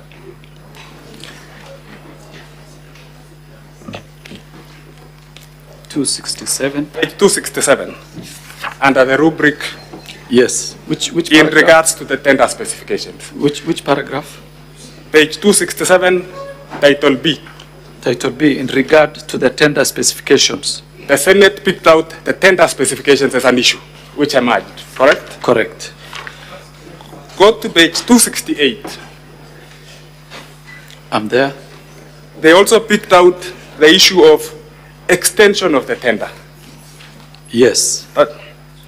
And in particular, read to the Senate, paragraph 16(1). Paragraph 16(1). The sequence of events leading to the extension appeared solicited and mischievous as evidenced by the following. The Senate is saying that the extension appeared solicited and mischievous, and they then go ahead to give reasons. Yes. 6 reasons, actually. Sure. Hyphenated. And then they also pick out under D, the manner in which KEMSA evaluated the tender. Is that correct? Correct. So this report of the Senate rhymes with your observations in all material respects. Is that not so? Correct. At paragraph E, the Senate then discusses the process which led to cancellation. It's titled cancellation of the tender. Is that correct? Correct. And they say that though there was no loss of funds, KEMSA lost 70 million shillings. Yes. In procurement fees. Yeah, paragraph 24. Yes. So in no material respect, this report rhymes with the report of the EACC. That is correct. And there is no reason for you to disown it. You've also been told that conflict of interest is not an issue which has been raised by the mover of the motion. Correct. To the best of your knowledge, does the Ethics and Anti-Corruption Act, Anti-Corruption and Economic Crimes Act, have a clause on conflict of interest and makes it an offense? Yeah, it does. The Leadership and Integrity Act also does. Yeah. I will identify to the Senate during my submissions the relevant section which is contained in the motion. Thank you, Mr. Mahmood. And we wish to close with this witness, Mr. Speaker, sir. Thank you. We will now move to allow honorable senators to ask questions or seek clarifications. Starting with the senator for Nairobi City County. Senator Eddy.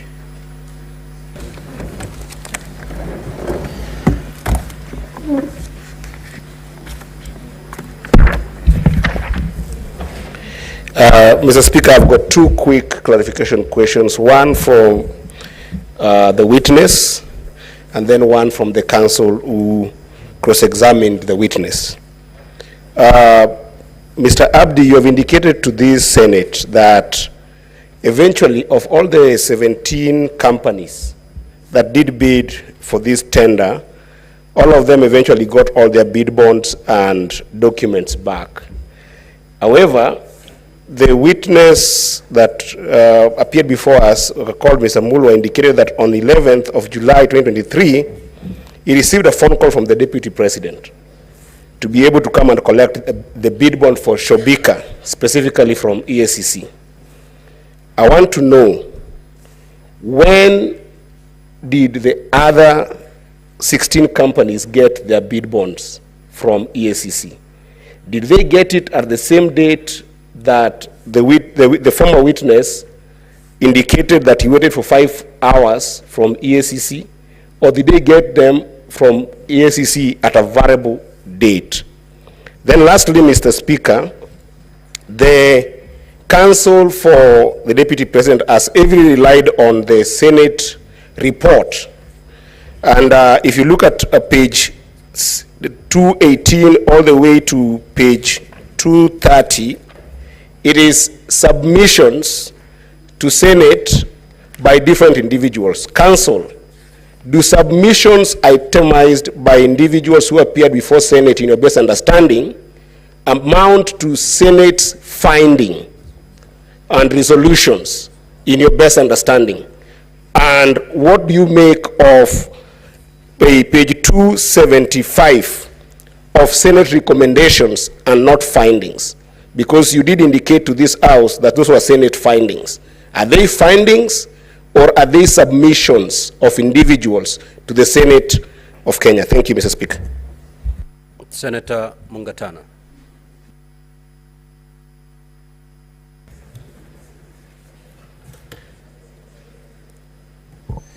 Asante sana Bwana Spika. Swali langu kwa mshahidi, umeelezea bunge la Senate ya kwamba wafanyikazi wa serikali hawakubaliwi kuchukua pesa kama zawadi, lakini wafanyikazi wa serikali wanakubaliwa kuchukua zawadi aina ingine. Na tena ukasema katika EACC kuna orodha ambayo mnaorodhesha kila kitu ambacho kinachukuliwa na mfanyikazi yoyote wa serikali. Tunajua kwamba makamu wa rais amekuwa mbele ya Kenya nzima akasema amepata ng'ombe kutoka kwa marafiki zake wa bonde la Ufa kama zawadi. Mimi nataka kukuuliza na uelezee hii bunge yetu ya Senate. Je, uko na orodha ya yote ya hizo ng'ombe za maziwa ambazo zilipatikana, ambazo anasema aliziorodhesha? Hiyo ndio swali yangu kwako. Asante. Senator Jesang Alan.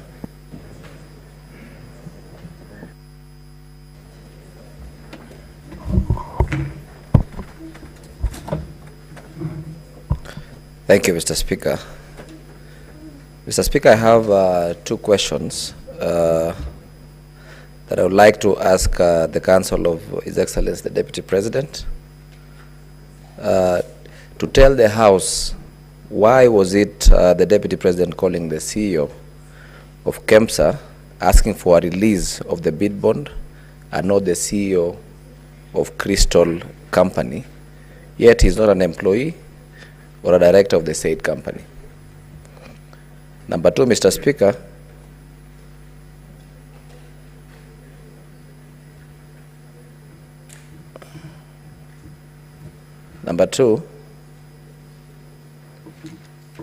I equally want to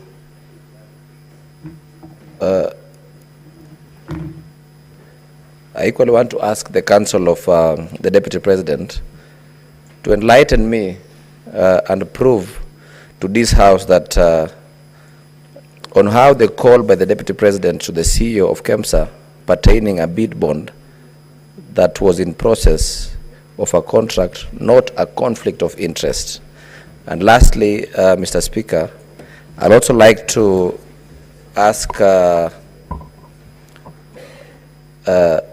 Council if the Deputy President knows that he's not a regional leader, but a national leader. Thank you, Mr. Speaker. Senator Fatuma Dulo.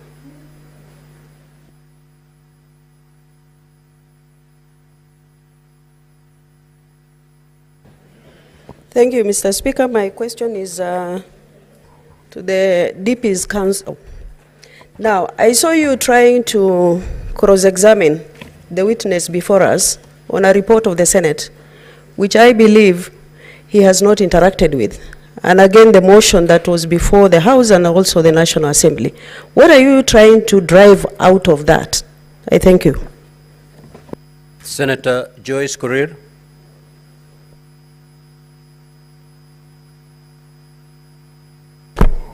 Yeah, thank you very much, Honorable Speaker. My question is, I wanted to know what informed the extension of time, the change of dates from the extension of time from during the procurement process. Thank you. Senator Karungo.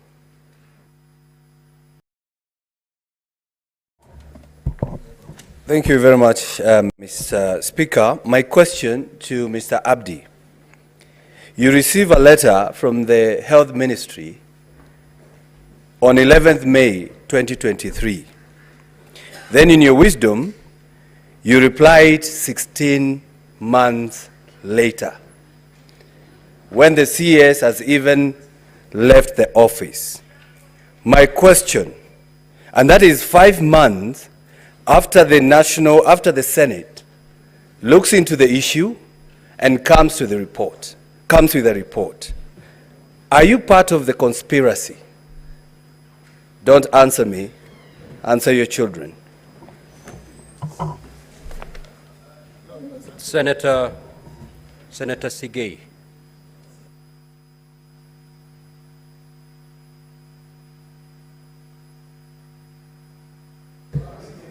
Honorable Speaker, the question I intended to ask has already been asked by my colleague, Senator Mogatana, so I do not need to waste the time.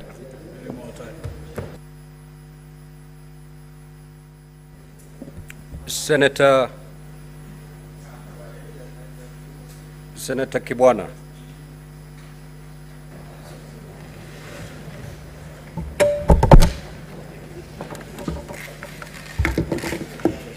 And honorable senators, you know, when you're given an opportunity to seek clarification or ask a question, it is not a moment to get a TikTok clip. Please, this is a very serious matter. Proceed. Let us not embarrass this House. Proceed, Senator Hamida.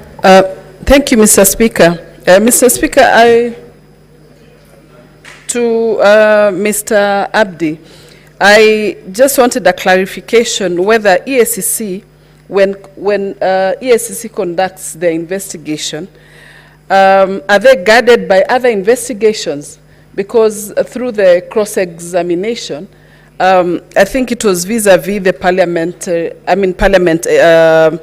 investigation. So I think these are two different investigations. So I wanted that clarification, whether you are guided by Parliament, because the Parliament are not experts. That's why we always bring in or loop in EACC to assist us with the investigation. Number two, would you call it a bribe if a gift is not declared, you know, or gifts in a public office? Would you call it a bribe? Just the last one to the council.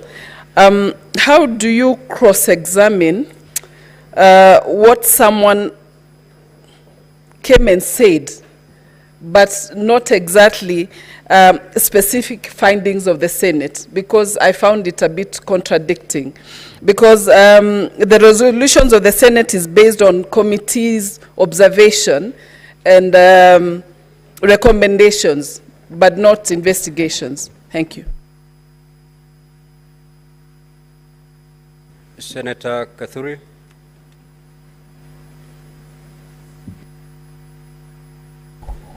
Thank you, Honorable Speaker. Honorable Speaker, mine is not to the council or to the witness, but to the remarks which has been given out here by Senator Karungo Dhango.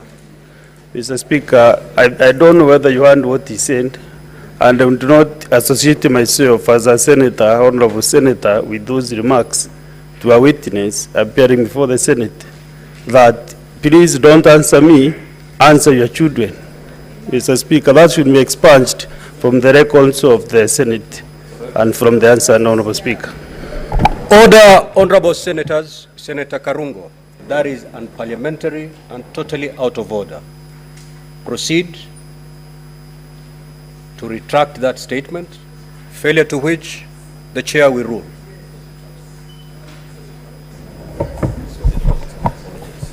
Mr. Speaker, as I withdraw, this session is viewed by everybody. At home, our children too. Mr. Senator Speaker. Karungo, I never give you an opportunity to make a speech. Retract or you allow me to make a ruling.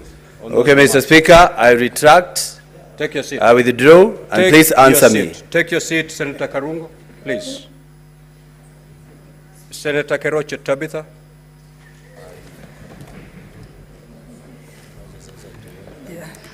Thank you. Thank you, Mr. Speaker, sir, for giving me this opportunity. And as a mother, I think I've also felt I'm hurt with Senator Karungo. But because it has been ruled, thank you. We should never ever. I know we had a meeting, closed our meeting before we started this. And we all agreed we are going to behave. Thank you. Proceed to seek clarification. Mine is to the Abdi. My question is to the Abdi on whatever you're trying to do on the procurement irregularities. But my question is, are you doing to the others, because there are a lot of complaints on the procurement departments in all the ministries. So I hope this continues to everywhere. Thank you. Senator Richard Onyonka.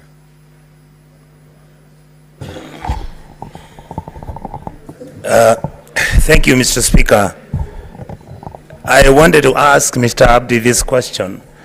In your observation, maybe in just a paragraph, what do you interpret happened about this tender from its inception, in terms of the procurement, in terms of the management of the exercise and the conclusion, as an officer whose responsibility is actually to investigate if there was any breakage of the law, and if necessary, make recommendation to the DPP. What conclusion did you reach when you were analyzing this matter? Thank you, Mr. Speaker. Senator Karen Nyamu.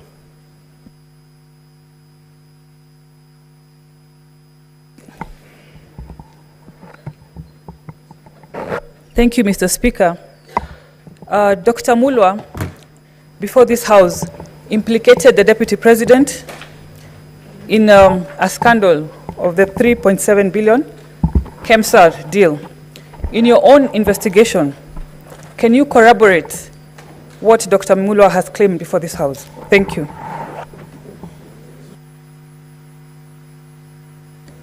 Senator Tom Ojenda. Thank you, Speaker. Speaker, my question is different. I want to ask the previous, the advocate who spoke or presented the Kenya Kwanza agreement, my learned friend, to clarify a few issues. Mr. Yes, Council, can you clarify from the agreement, the Kenya Kwanza agreement, whether there are any shares for the following counties? Please note this. This is important.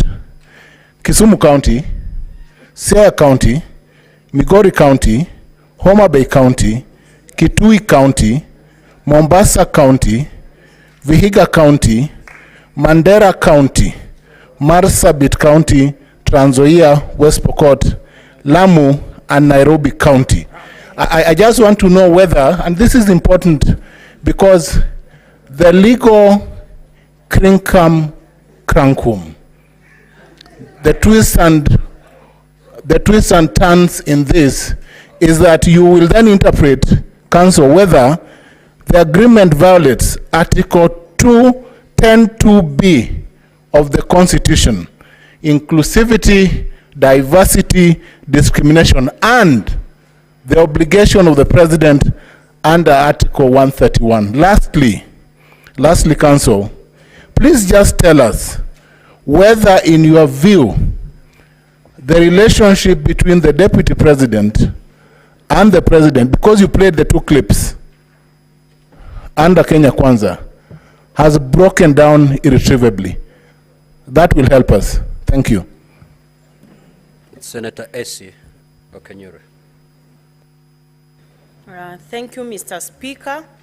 I would wish to seek more information from Mr. Abdi on was it in order for the bid bond document to be released while there was an ongoing investigation? And secondly, did EACC clear Madam Terry Ramadan as the ambassador?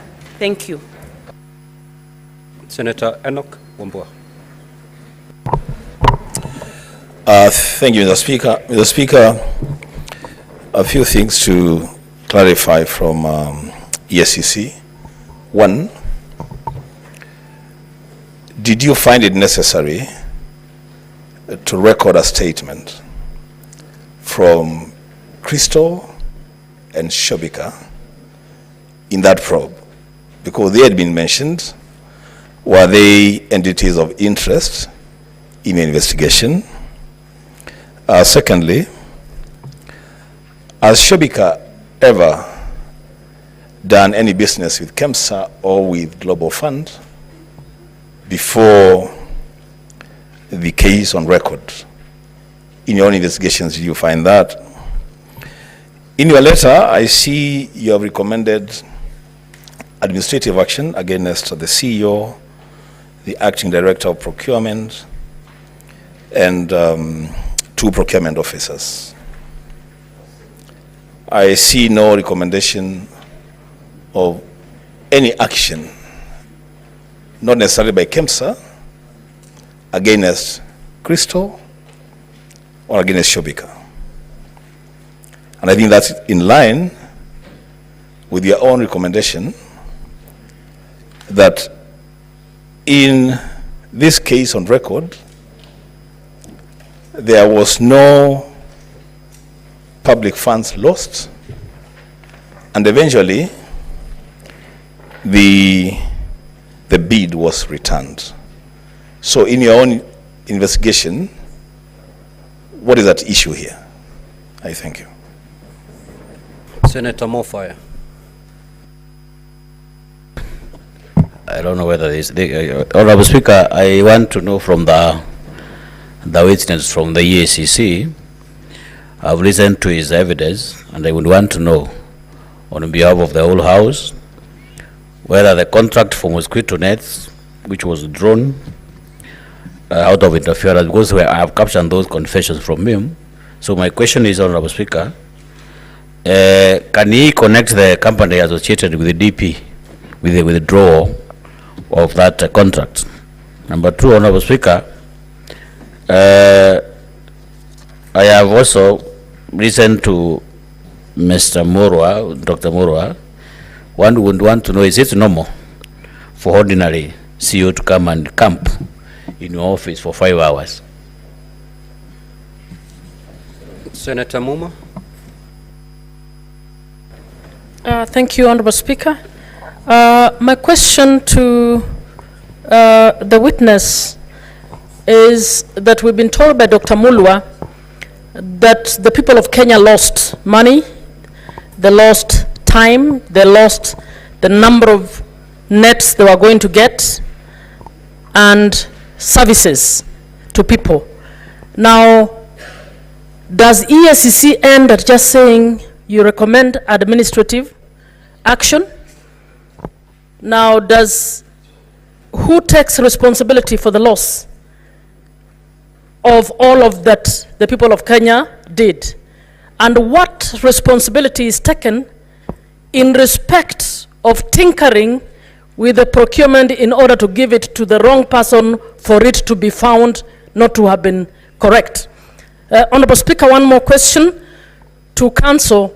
Now that Professor Ojenda has asked, I want to take opportunity to ask Council Macharia, you referred to the Political Parties Act, Schedule 3, as the instrument with which you allege that the shareholding, in your view, that was being spoken about is contained in the coalition government of Kenya Kwanza. Can you give us the exact provisions of Schedule 3 of the Political Parties Act that says that shareholding can be done on development projects in Kenya? Senator Mugo. Senator Mugo.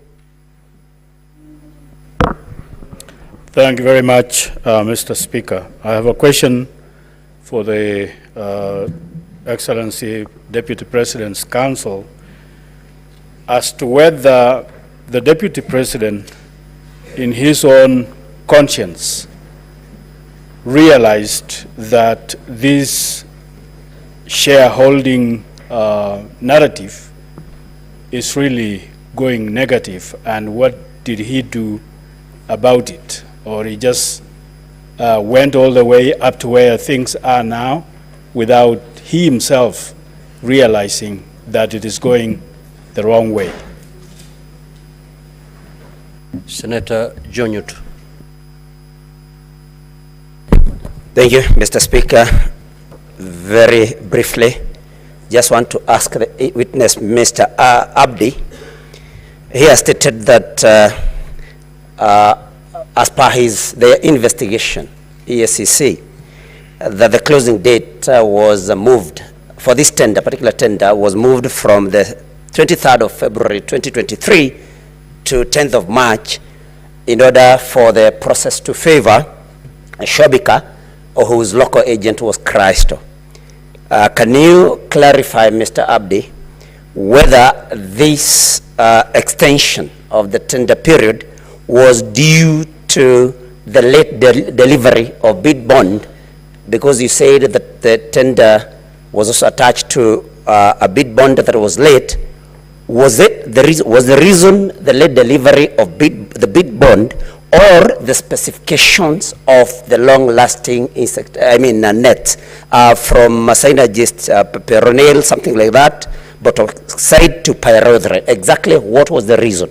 Was it late delivery of bid bond or the specification? Number two, Mr. Abdi, you have indicated that the authority did not prefer any charges against the officers of KEMSA and the PS herself.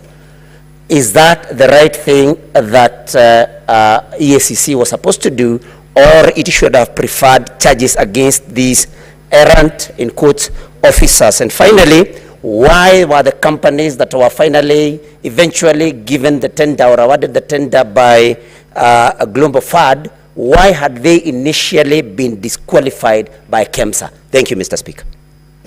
Senator Lelegwe. Thank you, Mr. Speaker, sir. I would like to seek clarifications from the Advocate of the National Assembly in reference to Ground 11, which pertains to gross misconduct bullying. You have alleged that that His Excellency the Deputy President exerted undue pressure on officials of Kenya Medical Supplies Agency in order to secure a tender for supply of mosquito nets to Crystal Limited, a company purportedly associated with him. Now, upon reviewing the documentation provided, I have noted that 17 companies submitted bids for this tender, yet it was ultimately not awarded to any of them. Given these findings, may I inquire from you whether it will be correct to assert that this particular ground lacks sufficient substantiation, considering that no award was made in respect to the tender in question? Thank you, Mr. Speaker. Senator Chimera.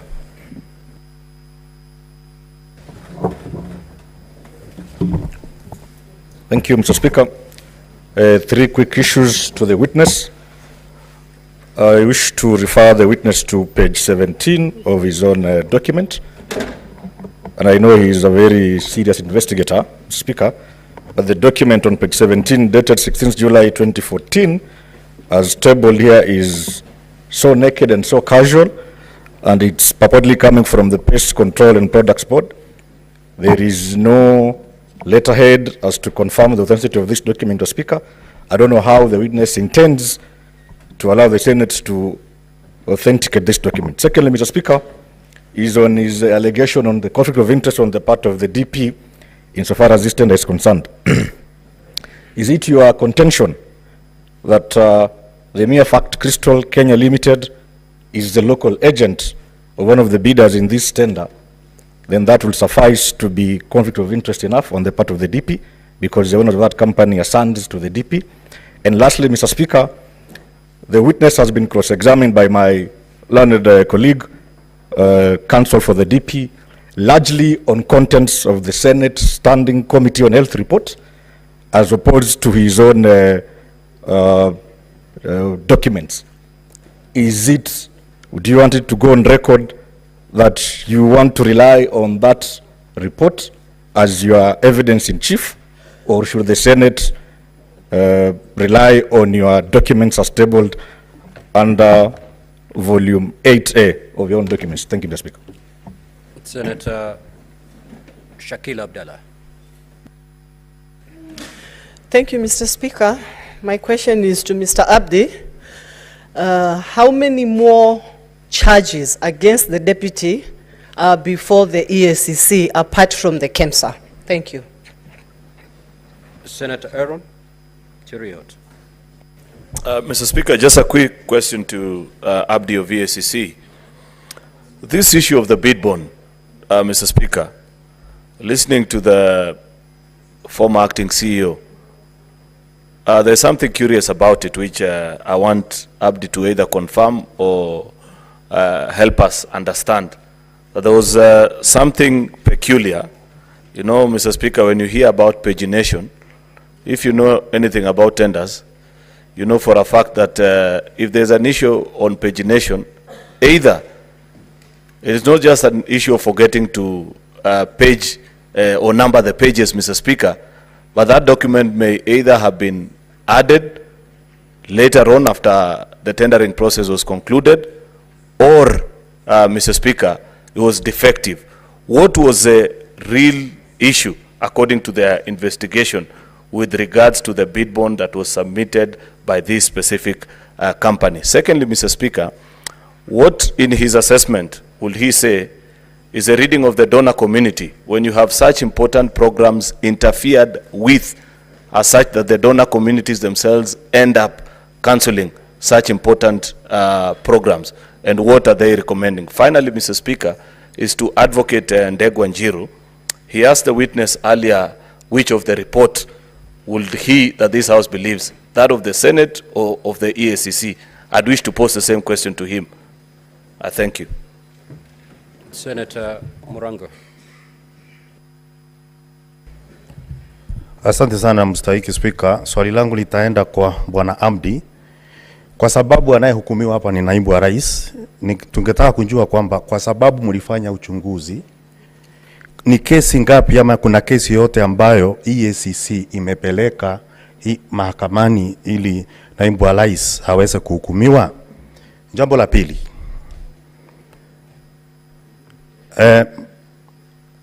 wakati kulikuwa naibu wa rais alikuwa anachunguzwa katika bunge la kitaifa, kuna ushahidi wote ambao wewe uliwasilisha katika bunge la kitaifa?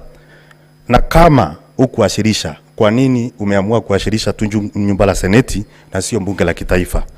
Na ya mwisho, katika zabuni ambayo ilikuwa ni ya viandarua vya mbu ambayo naibu wa rais anasemekana alihusika nayo, tungetaka tujue ya kwamba kwa sababu ile zabuni ilikuwa imeghairiwa na KEMSA, na kwa hivyo dhamana ya zabuni ambayo ni bid bond kwa kimombo ilikuwa inafaa kurudishwa, tungetaka tujue kama hiyo dhamana ya zabuni ilirudishwa na iliitishwa, ingekuwa inasaidia naibu wa rais na nini, ama kungekuwa na manufaa gani ya kurudisha dhamana ya zabuni kama ulivyorudisha zingine 17? Hiyo ndio tungetaka kujua. Asante sana Mr. Speaker. Senator Mogeni.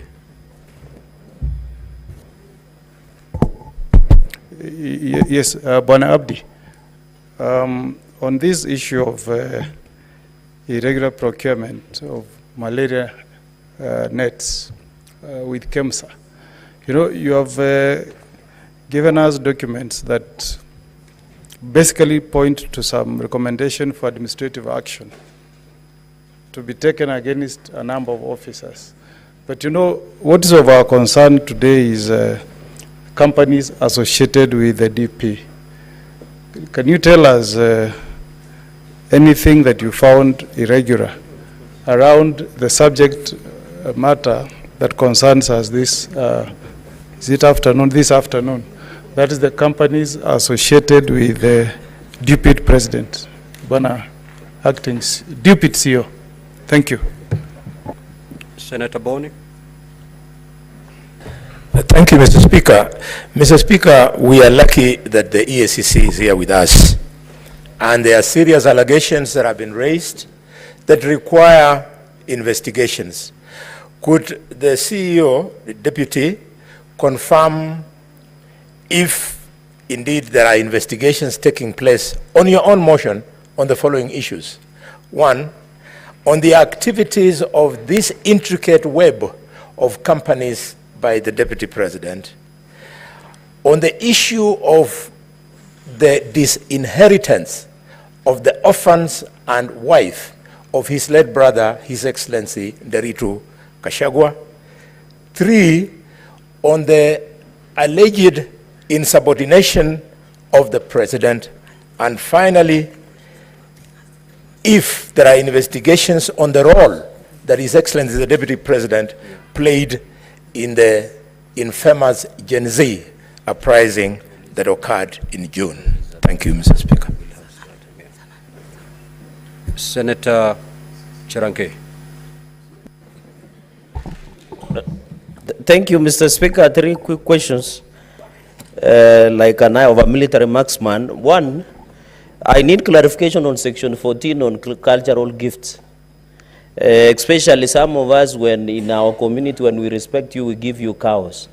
Does it qualify within the meaning of Section 14? Number 2, I've seen administration action against KEMSA officials and ministry officials and KEMSA.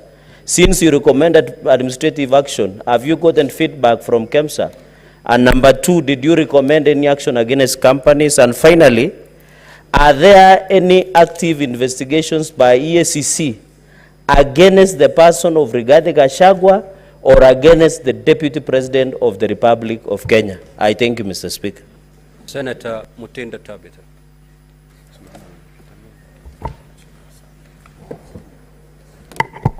Thank you, Mr. Speaker. Mine is to the Council for the National Assembly. You have presented before this House 2 witnesses, Mr. Abdi and the previous one, Dr. Mulwa. Dr. Mulwa before this House stated that there was no loss in regards to this procurement process. Mr. Abdi's report indicates very clearly that there was no loss of public funds. Would you tell this House, between your 2 witnesses, who is telling the truth, who is not telling us the truth?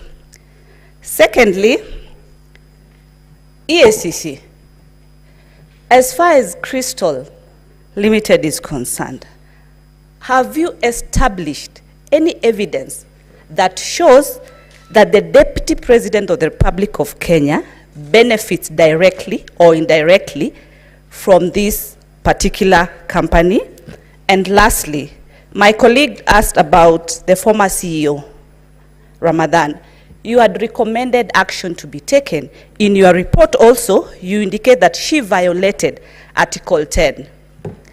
Does it end there, Mr. Abdi? Because she's now working in a different capacity. What action are you supposed to take, or do you intend to take? Do you do recommendations and not adhere to them? What's the conclusion as far as this kind of reports are concerned from your office? Mr. Speaker, I ask this because Kenyans sometimes say that the Senate does not do oversight. We do not really take action, but we recommend. And this is now the situation that we find ourselves in, that your recommendations that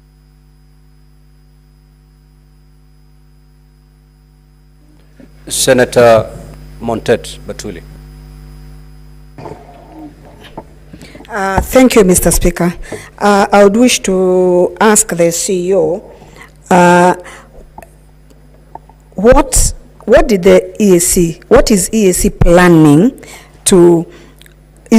planning to press charges on any of these companies that you say that you've investigated and found that they had interfered either through their agents with this particular tender? And if not, are you planning to do it, and when are you planning to do it?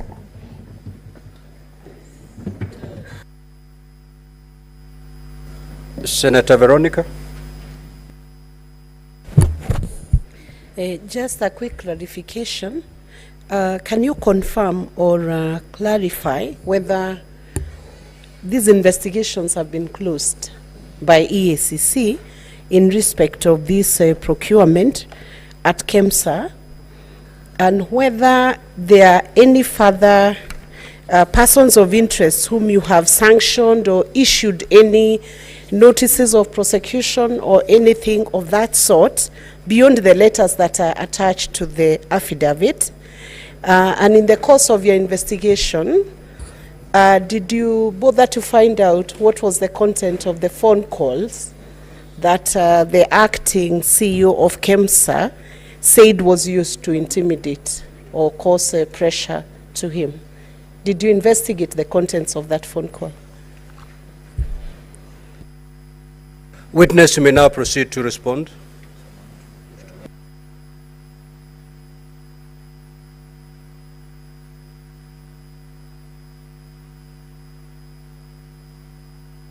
Proceed, witness, to respond. Proceed to respond, witness.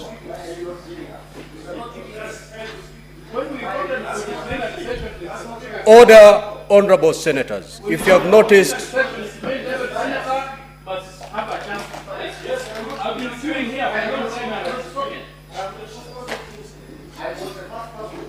Honorable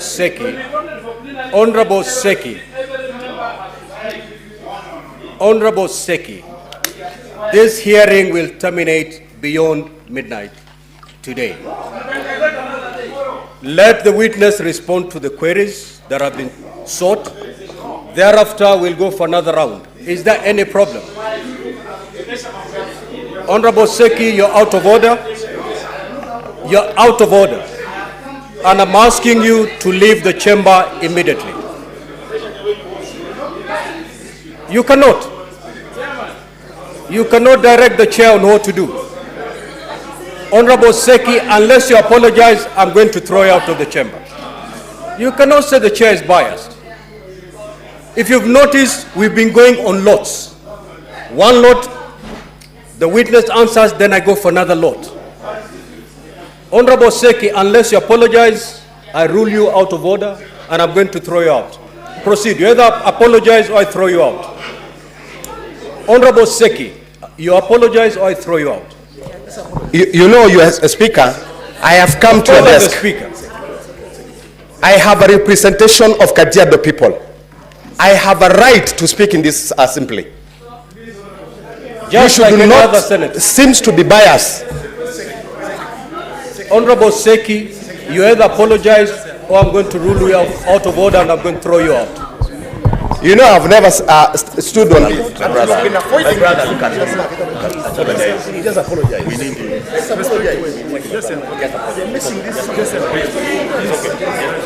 Order, honorable senators, order. Let me just apologize.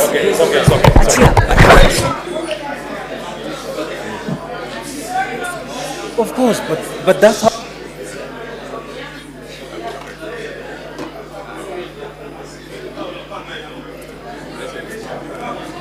Honorable Seki, I have not heard the apology. Honorable Seki, you either proceed to apologize to the chair or you exit the chamber. Proceed. The floor is yours, Honorable Seki. I apologize. Take your seat. Now, Honorable Seki, Honorable Chute, and Honorable Omtata, you're totally out of order, pursuant to Standing Order 121, and I'm cautioning you. The first caution for the day. Honorable Chute, every senator here is elected to represent their people. If you notice from yesterday, we are going with lots. There is no senator who is more important than the other.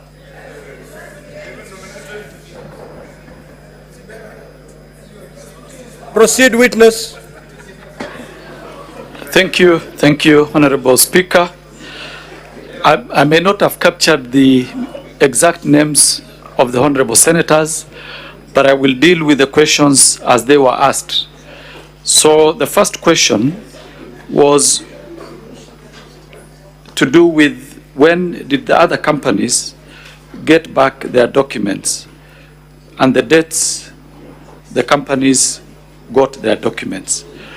I'm not sure of the exact date when these documents were returned, but procedurally, we only focus mainly on the company that we are investigating either for procurement irregularities or certain issues. Like, for example, in this particular case, Shobika was the special company that we were looking at, and that was the reason why that particular one was identified, because the bid document actually had challenges, as I had indicated in my evidence in chief. Then we come to Honorable Mungatana, issues of gifts and the cows. Now, as I had indicated, gifts that are of value of more than 20,000 shillings are supposed to be handed in and declared by all public officers, including state officers. For this specific matter, we have not investigated as to the existence of the material, cows that are in this particular issue. But if indeed cows have been donated to any public officer, those donations are supposed to be donated to the state. And the officer within 48 hours is supposed to hand over that donation to the institution that employs him. So that is my take on that. Then we had the issue of extension of time for the bid bond. Now, as I had indicated previously, the closing date for this particular tender was supposed to be on 23rd February. Bid bonds are supposed to be attached, or they're supposed to be part of the bid document, the tender document. In this particular case, the bid bond was hand-delivered to the CEO in her office when the tender documents were already inserted in the respective tender boxes. So for that reason, extension had to be found in order to have that document be part of the tender document of that particular company, which is Shobika. So that led to the extension, and that was instigated by the permanent secretary, who did a letter, which is in our documents, directing the CEO of KEMSA to extend the date of closure of the tender from 23rd February to 10th March. Now, that is the issue which made the bid bond, the date of extension to be extended, the date of closure to be extended. Now, let me come to investigations by various bodies created by the Constitution. Now, investigations will either be in terms of course, each institution has its own mandate as far as the Constitution or the legislation or the statute that created it is concerned. Now, when it comes to criminal investigation, and specifically issues to do with leadership and integrity, issues to do with corruption, that responsibility lies with the Ethics and Anti-Corruption Commission. Now, other institutions, other constitutional bodies can do their own investigation, but they will if, for example, they are recommending for criminal charges, those recommendations have to be made to the respective institution that is mandated to charge people or to investigate criminal cases, like the DCI or the ESCC. So it depends on the mandate of the institution and what is the focus of that particular investigation. But for example, if it is the PPDA, I mean the Public Procurement and Disposal Authority, they do not have powers to charge people in court, or rather to recommend to the DPP to have people charged in court. What do? They have to do a recommendation to either the DCI or to the ESCC to investigate the criminality of that particular issue. So I just want to indicate that it depends on the institution and the mandate of that institution. But when it comes to criminal investigations, there are specific institutions that are mandated to conduct criminal investigations. Issues to do with the declaration of gifts, I think that one I addressed in my earlier submission, that gifts that are more than 20,000 are declarable and they have to be entered in the registers. And after the end of every financial year, the institution has to actually declare to the ESCC of the existence of that gift. Now, the issue of what was our finding or our conclusion when you look at the whole matter and our perception, or rather, what would be our conclusion that we reached. Now, when you look at this particular tender, first, it is an international tender that was floated as an open tender to international companies. Companies bidded, but there is a specific company that has a local agent here, which is Shobika, that did not conform to certain procurement requirements as per the tender document. Because when tenders are floated, that tender has got specific instructions or directions to the people who are bidding. If, for example, you are supposed to do, if you are supposed to do pagination, it has to be indicated there. If you have to do, for example, in ink, it has to be there. So anything that goes outside what was provided for in the tender document is actually considered as irregular. And of course, the disqualification should apply. So this one, it was a tender that was badly handled, and I wouldn't want to indicate why it was handled that way, but from the look of it, there must have been some pressure somewhere. That is my own view as an investigator, because when you see procurement officers deliberately going out of the requirements, because they know the law, there are only two conclusions that you can make. One, they were bribed. Two, there was an influence that was coming from other quarters. Mainly, those are the two reasons from our experience. So that is my conclusion. I wouldn't want to delve into the conclusion of Dr. Mulwa, because he gave evidence before this House, Honorable House, and his evidence is there. Now, the issue of Terry Ramadan and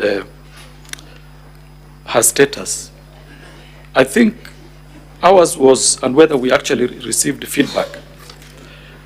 As seen in our documents, we did a letter to the, on Terry Ramadan, let me refer to the documents. We did to the chairman, the chairperson of the board of directors of KEMSA. And we gave him the reasons why we think, or it was our view, that action should be taken, disciplinary action should be taken against this particular officer, as to why she's still in the public service. I wouldn't want to go there because our responsibility, when it comes to administrative action, we tell the institution to take the disciplinary action. Order, Senator Newton. We do not have the powers Senator to compel, Fernandez, take your seat. For example, the PS, sorry. Proceed, Abdi. Thank you. Mr. Abdi. So we do not have the powers to compel the chairperson we don't have the compellence powers as far as administrative action is concerned. So I want to leave that for the honorable members to decide what to do with that. So I move on. Then the issue of reading of the donor community and what our view is. You know, if you may allow me, Honorable Speaker and the members, the medical, or rather the health sector, has faced serious challenges of corruption throughout this period.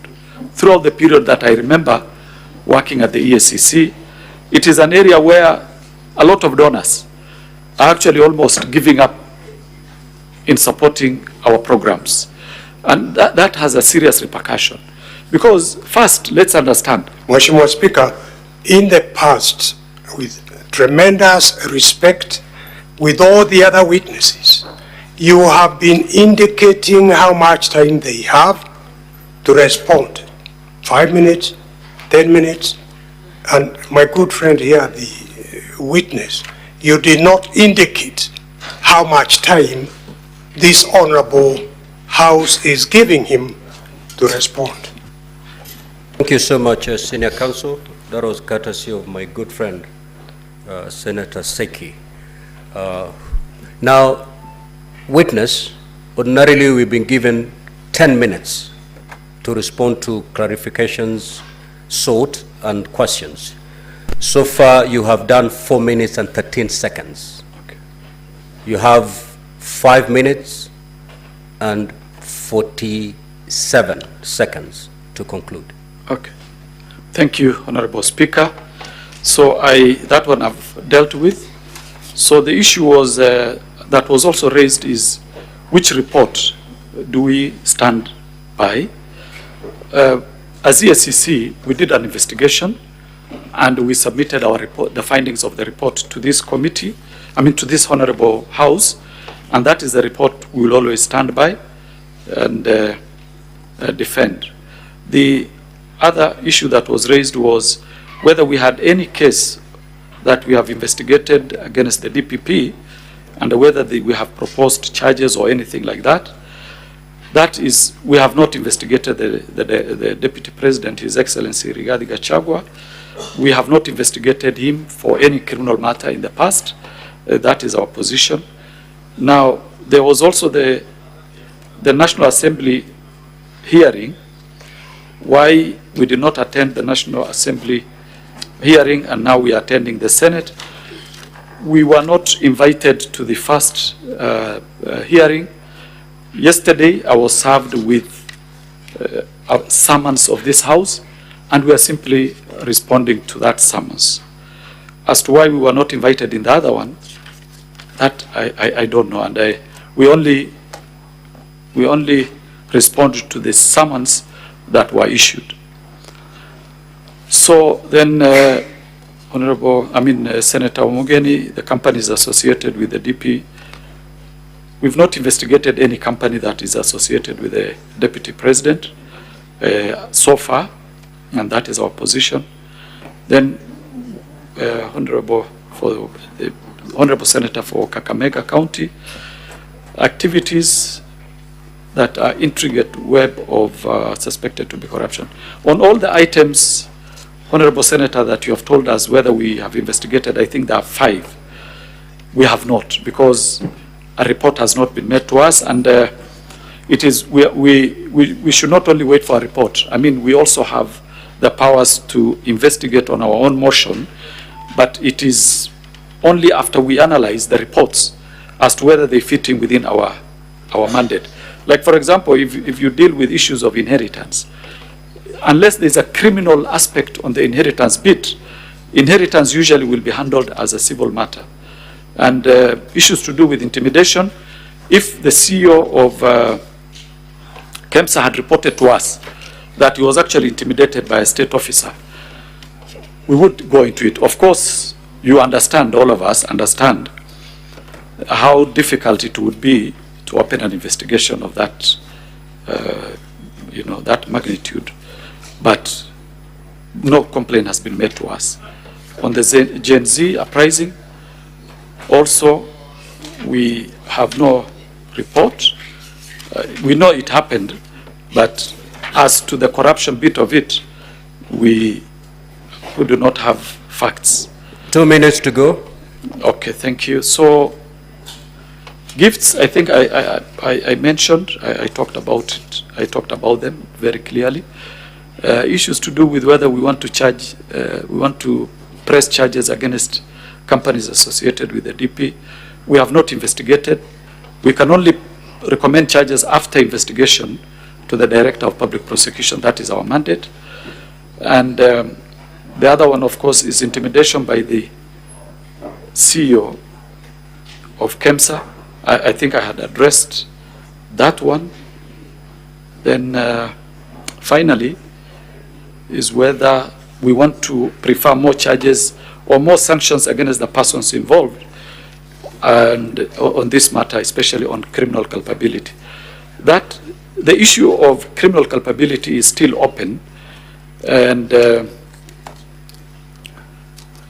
we will be inviting some people probably in the near future. But as of now, we dealt with the issues of administrative action against the individuals involved. Thank you, Honorable Speaker. If I may have not addressed one or two questions, it's very well. Now we move to the second round.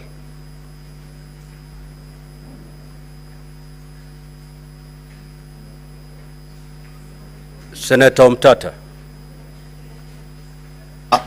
Honorable Speaker, was there any clarification for us to respond to some questions that have been put to us? Just listen to this law so that you... Sugar is running a bit low.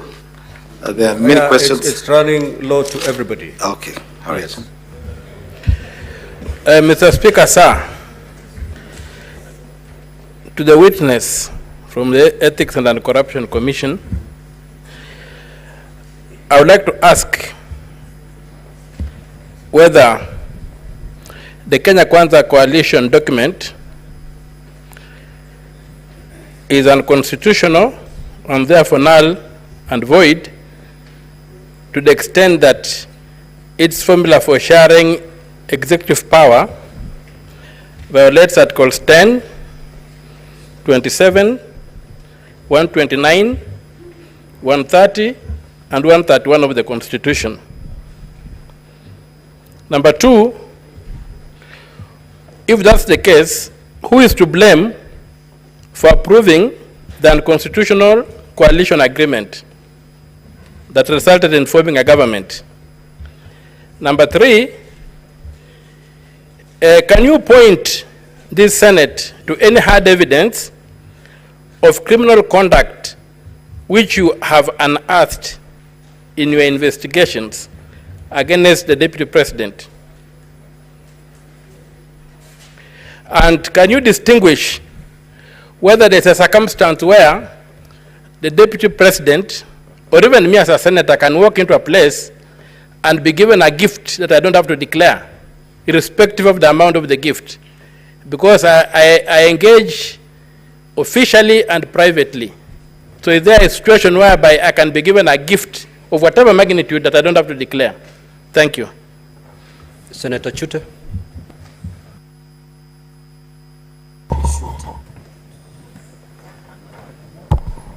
Thank you very much, Honorable Speaker. Honorable Speaker, let me first of all thank Bwana Abdi for many years' service he has given to this country, and we highly respect him. I want to refer Abdi to ground number 11 and also to his documents, page 7.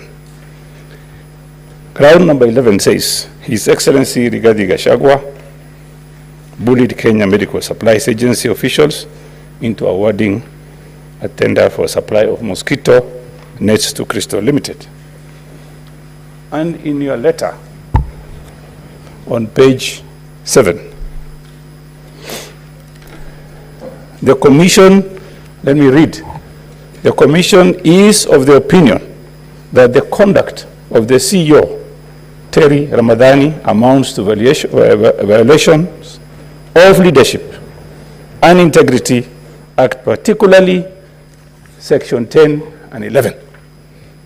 Mr. Abdi, today as we speak, Terry Ramadhani is a deputy ambassador in India. And Mr. Mutuse, Honorable Mutuse, wants this house to get rid of the deputy president on the account of bullying somebody. Can you tell Kenyans, 50 million Kenyans today, as you stand there, do you want this house to impeach the president if you have already recommended some culprits to be given administrative, what do you call, action, and then you want us to impeach the president? Senator Kamau Githuku.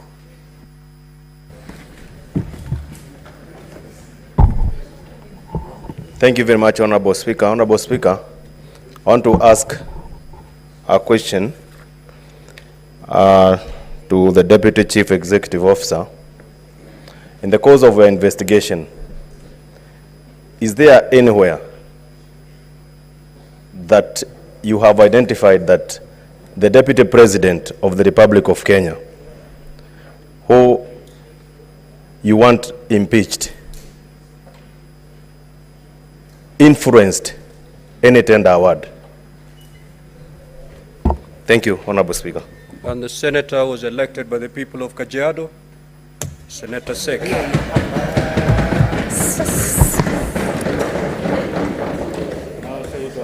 Thank you, Honorable Speaker. My question goes to, or clarification goes to Abdi Mohammed. Mohammed, we have realized that there is a report from the ACC and a report from the Committee of Health of the Senate in regards to the, this issue of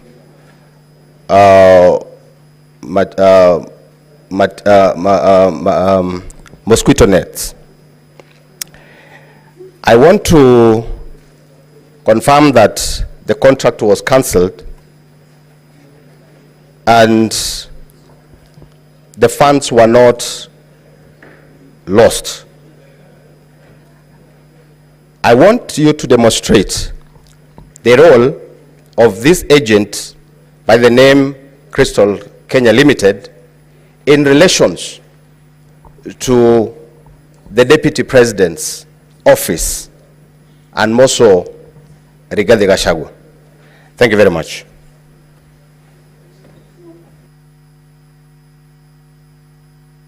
Senator Miraj. Okay, if you don't have any question, then log out.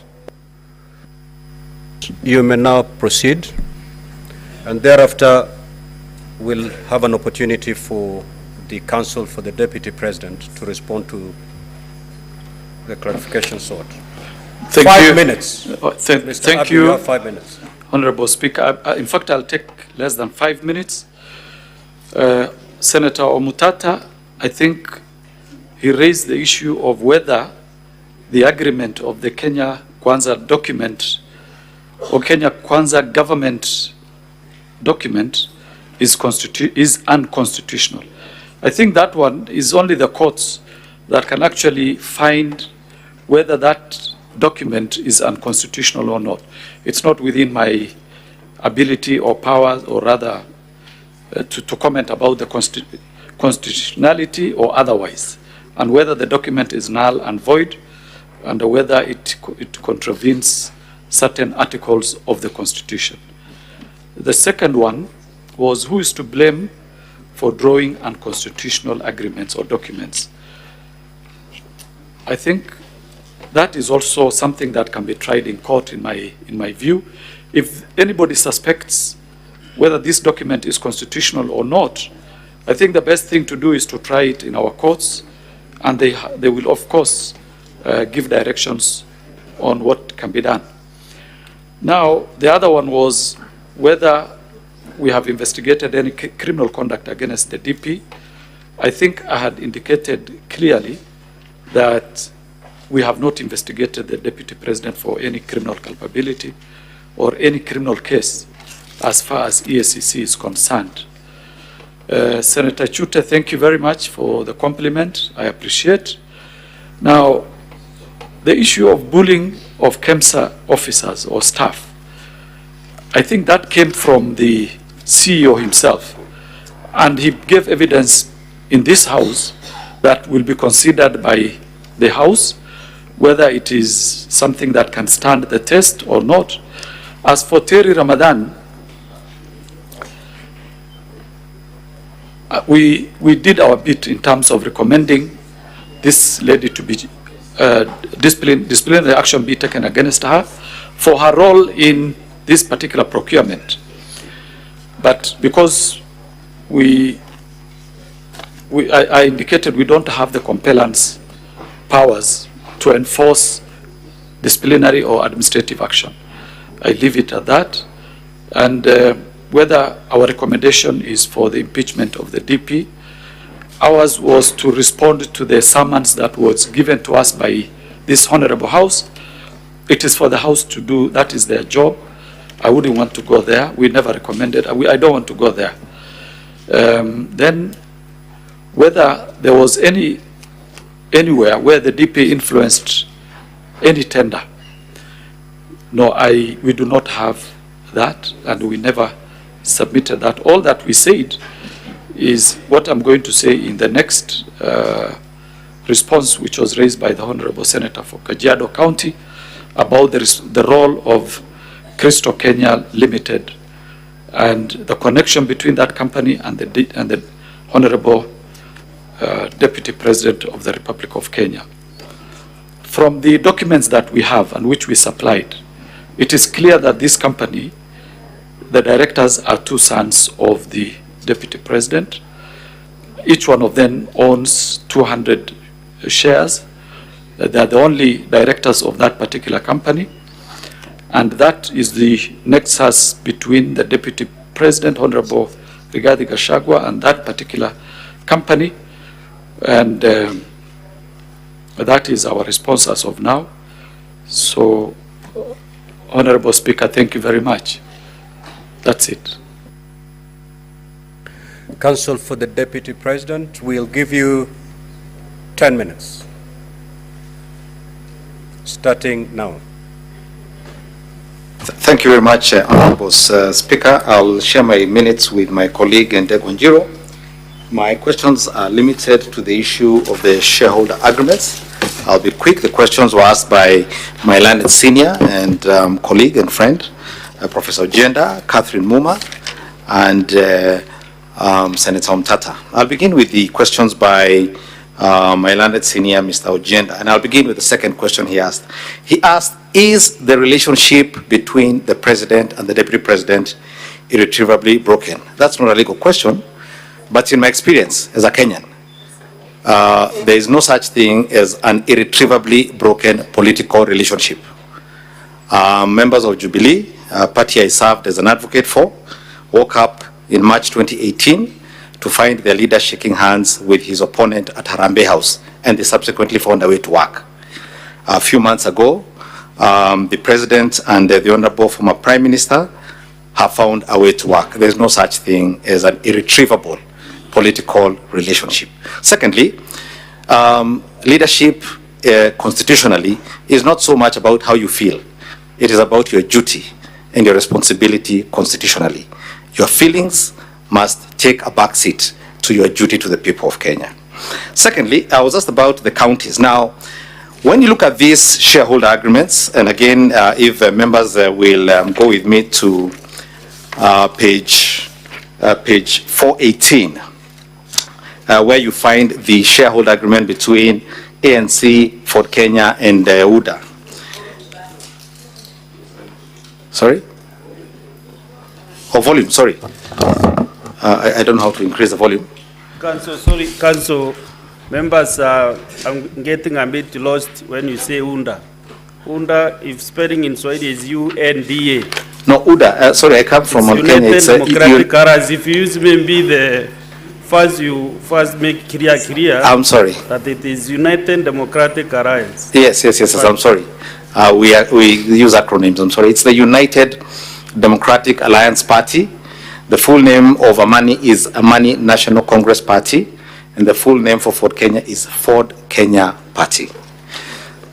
So their agreement at page 429, you will note, Professor Ojenda, it does not talk about counties. The agreements seem to have been structured in regions. It talked about region. Now, I don't know what they meant by those regions, but what I can tell you is that at paragraph 20. Also, I will allow Mr. Abdi to have a seat somewhere as you conclude. Yes, as I said, Honorable Senator for Kisumu, at page 429, which would be paragraph 20, subparagraph O, that's the first proviso there was. Further terms, parameters, and details of the sharing of positions of responsibility in the national government pursuant to this article shall be contained in a separate schedule to this agreement, which schedule shall be negotiated and executed before the date of the general election scheduled on 9th August 2022. So this was not a final agreement. My understanding is that there were further schedules. I don't know what those schedules said. They are not available at the register of political parties. They may very well have included all the counties you asked for. Maybe Kisumu was in the subsequent schedule, I don't know. Secondly, the drafters of this, as I've said, were careful to stay within the confines of the Constitution, because at paragraph 22, subparagraph G, this is what they said. Notwithstanding the content of this article, the founding member parties hereby commit to make any adjustments that may be necessary to accommodate the development priorities of other parts of the country, to ensure equitable distribution of Kenya's national resources and wealth for the benefit of every citizen and every part of Kenya. So there was a proviso to ensure that the document was constitutional. And perhaps while I'm on that issue as well, I might as well answer my good friend Senator Mtata's question. I am not yet mercifully a judge. I cannot say whether the Kenya Kwanza coalition is unconstitutional. Somebody will have to move the court for that determination to be made. But what I did say was that in 2005, I had the privilege in participating in a case involving the MOU for NAC. And that one was struck down because the law had no underpinning making room for it. And which brings me to the question raised by Senator Catherine Muma, which is the political parties section. There's actually not one, there's several. If you'd go to Schedule 3, sub paragraph C, B, D, and E. Let me read them out for you. So B deals with the policies and objectives of the coalition. That's B. D deals with organizational structure and management of the coalition, including county structures and systems and county government bodies, which you'll also find in these agreements. And then C, the overall structure of the coalition. And then E, the criteria or formula for sharing of positions in the coalition. That's what it says. Positions in the coalition structure, roles, and responsibilities within the coalition. So that's what it says. So most political coalitions have interpreted that to mean, and it's been healthy thus far. I think it's helped, in my view, this country become a bit more stable and united. And I think I've answered all those questions that had to do with the question of the shareholder agreements. Unless members had any clarification, I rest.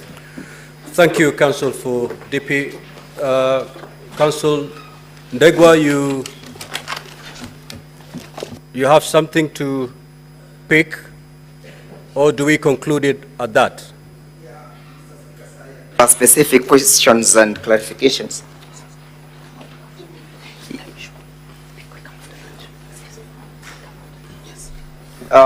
Noting the mood of the House, perhaps I can indulge the House. I respond the same after lunchtime. No. After lunch, we are going straight to your main witness. Very well, Mr. Speaker, sir. So what we can do, Council Ndegwa, allow me to invoke Standing Order 34-2A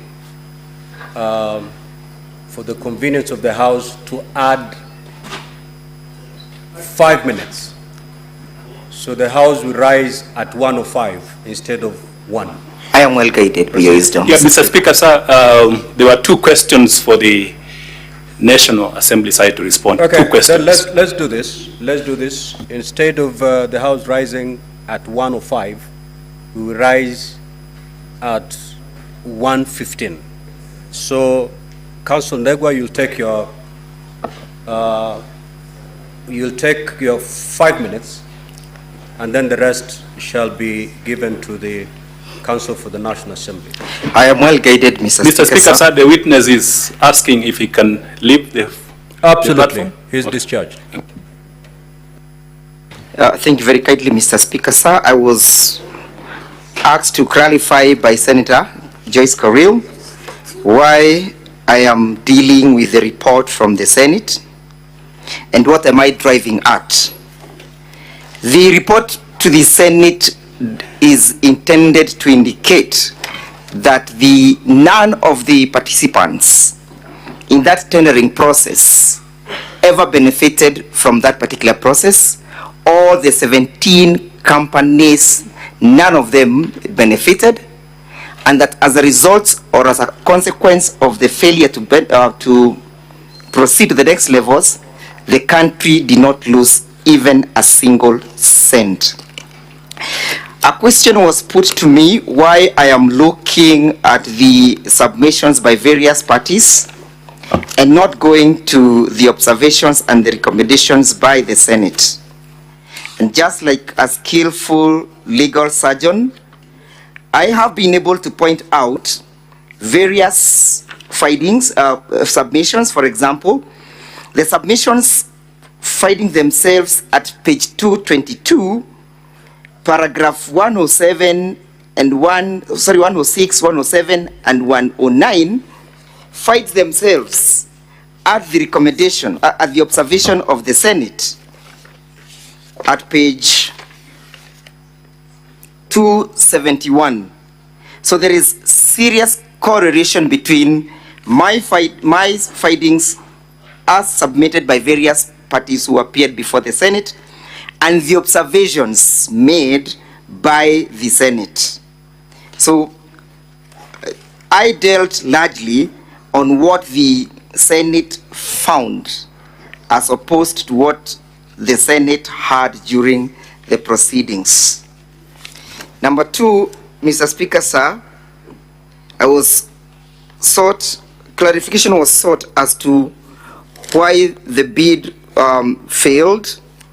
And although that will be dealt with at length, permit me to draw the attention of the Assembly to page 108 of the volume 3 of the Deputy President's Body of Documents. You'll find a letter from KEMSA dated the 5th May 2023 being a notification to Shobika Impex Private Limited. And it reads, the reference is made to the above tender and advised that the tender was unsuccessful due to the following reasons. 1, tender security was not paginated. Number 2, please plan to collect your bid security from the procurement office immediately. It may be of interest to note the date when this letter is being generated is the 5th of May. It also be of interest to note when the alleged bullying and intimidation occurred. This letter precedes the alleged bullying, alleged intimidation.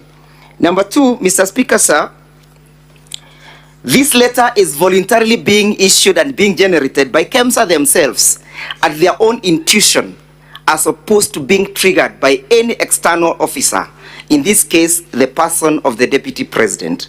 In their own volition, KEMSA triggers and invites Shobika to come and collect their bids, and on witness, Mr. Speaker, sir, the witness confirmed that this is always the end of a failed bid. Finally, Mr. Speaker, sir, permit me to draw the attention of the Assembly to the matter in issue. That is at page 36 of the volume 1 of the impeachment motion. The matter in issue that is subject for interrogation, Mr. Speaker, 45 seconds.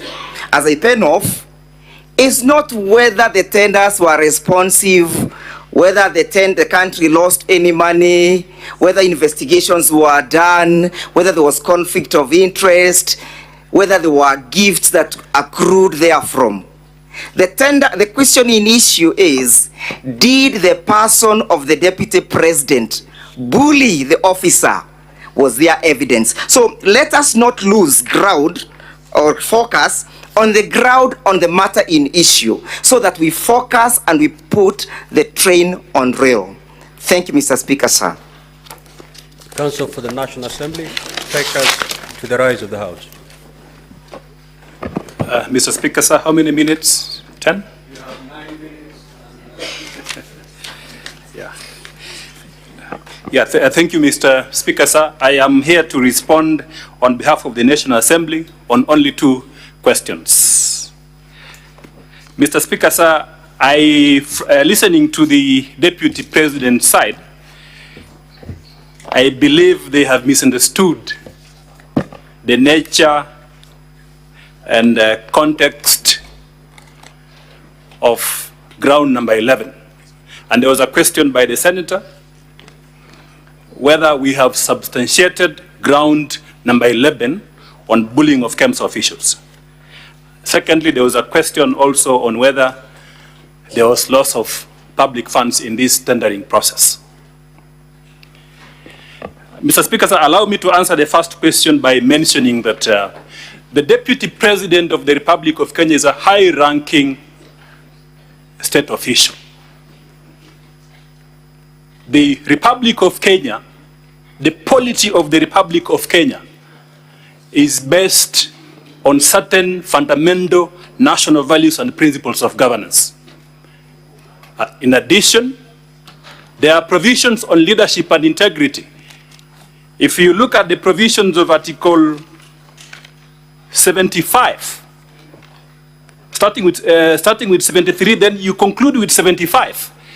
There is an express prohibition on conflict of interest when it comes to all state offices. Now, to contextualize that question, you have to look at the purpose of impeachment.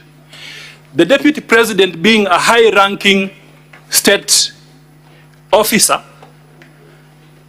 means that there is a constitutional process for bringing him into account to question his conduct. And that is why you have this process of impeachment. Impeachment is about political responsibility. It's about governance. Impeachment is not about criminal culpability. It's not about gathering evidence for purpose of taking him to court. It's about bringing him to account on what he has done from a political standpoint, and that issue of the distinction of criminal processes from impeachment has been clarified by the Supreme Court of Kenya. The Supreme Court of Kenya, in the case of Mike Sonko, was expressed clear and unequivocal that impeachment is about those values, ethos in Article 10 and the provisions of leadership and integrity in Chapter 6. Now, if you look at the way ground number 11 has been coached, ground number 11, Mr. Speaker, sir, ground number 11 talks about gross misconduct. Now, the Supreme Court of Kenya has interpreted what amounts to gross violation, which in context then means gross misconduct. And the conclusion is that when you violate these core values in Article 10 and the provisions of leadership and integrity, then you are guilty of gross misconduct. You are guilty also of gross violation of the Constitution. Sometimes you are guilty of abuse of office. So to put it in context, if you look at that charge that we have put in ground number 11, it talks about bullying of KEMSA officials. Now, that fact of bullying, and we have been more specific. If you look at the charge, we have mentioned the specific clause of legislation where the act of bullying has been prohibited. And this provision, if you look at the provisions of the Leadership and Integrity Act, the provisions of the Leadership and Integrity Act specifically prohibit bullying of bullying by state officials. And in that context, then you can see that in terms of the allegation that we are making and the evidence which has been submitted before this House, especially that call which was made by the Deputy President. The call was made by the Deputy President to a KEMSA official. Why would the Deputy President be pushing the interests of a commercial, the commercial interests of a private company? That is crystal clear when you look at his own admission in his response to this allegation. The Deputy President has admitted that he lent the sum of Kenya shillings 200 million to Crystal Company to acquire some hotel in Nyeri. This is the same company which the Deputy President is making a call to KEMSA to consider. And a senior KEMSA official, in this case the managing director, goes to EACC in a tender process. Mr. Speaker, I just wondering which clarification my learned colleague is responding to, because the time for submission is in the evening. Yes, Counsel from the National Assembly. Yes, Mr. Speaker, so I'm just concluding that it's an impeachable offense to make the link. Very well. Now conclude. Yes, so, Mr. Speaker, sir, if you look at then the evidence which has been submitted by Dr. Mulwa, that he received a call from the Deputy President, who is a high-ranking state official, to go to EACC, and then he went to EACC to collect evidence, which EACC had gathered for purposes of submitting that tender to the Deputy President or his conduct, in this case, his son. Then what we are saying is that that act by the Deputy President then constitutes a violation of the provisions of the Leadership and Integrity Act, specifically Section 34 of the Leadership and Integrity Act, and that amounts to bullying. And to that extent, we are submitting that charge has indeed been substantiated in all its four corners. On the second question, and here again, it appears there is a misnomer. To prove an economic crime, you don't need to prove that there was loss of funds. An economic crime in this case occurs when a sitting Deputy President, in a tendering process, he makes a call which the recipient then interprets in a different way, perhaps to influence the tendering process, or perhaps to for certain decisions to be made in favor of that person. And the person who is making the call is a sitting Deputy President. That is why then the provisions of the Constitution prohibit conflict Speaker, of interest. Sir, if you may, I think my learned friend has enjoyed a lot of latitude in respect to responding to issues that were not sought for clarification. I was taking note of all the issues that were sought. And the issue that Council is responding to are not among those that were sought. And if they were, then he needs to indicate from which particular senator did seek that. Counsel for National Assembly, reserve other matters for submission. Yeah, Mr. Speaker, so I'm responding to the question of whether there was loss of funds. That was not sought for clarification. It was sought by a senator. And, it was sought. It was sought. It was sought. Yeah. 1 minute. Yeah. So, Mr. Speaker, sir, in this case, evidence has been led. If you look at it from one perspective, evidence has been led by Dr. Mulwa that indeed there was a delay in this procurement. Secondly, fewer nets were supplied. Thirdly, there was a question concerning the costs incurred in this tendering process, and the evidence was that 55 million shillings was incurred in this tendering process. It came from the mouth of Dr. Mulwa. So to that extent, you can see there was some loss. Whereas the tender was financed by the Global Fund, from our own perspective, we lost a lot, not only from a monetary perspective, but also from the other factors. What about Kenyans who did not access this malaria, these mosquito nets and were exposed to malaria? Is that not a loss which is non-monetary, and therefore, to that extent, one can make a conclusion that the conduct of the Deputy President in this regard violates the provisions of Section 34 of the Leadership and Integrity Act? Mr. Speaker, so I end by stating that we have fully substantiated ground number 11, and it's one of those grounds where the evidence is clear, conspicuous, and there is a nexus to the Deputy President himself through a phone call that he made to Dr. Mulwa, and he has admitted making that phone call. Thank you. Thank you. Now, honorable senators, we are going to start with the Deputy President at exactly 2:30. If you keep time, we're going to save time so that we don't have to ring the bell for a quorum. If we can start taking the evidence from the Deputy President at 2:30, then we'll be able to manage our time going forward. You may now rise.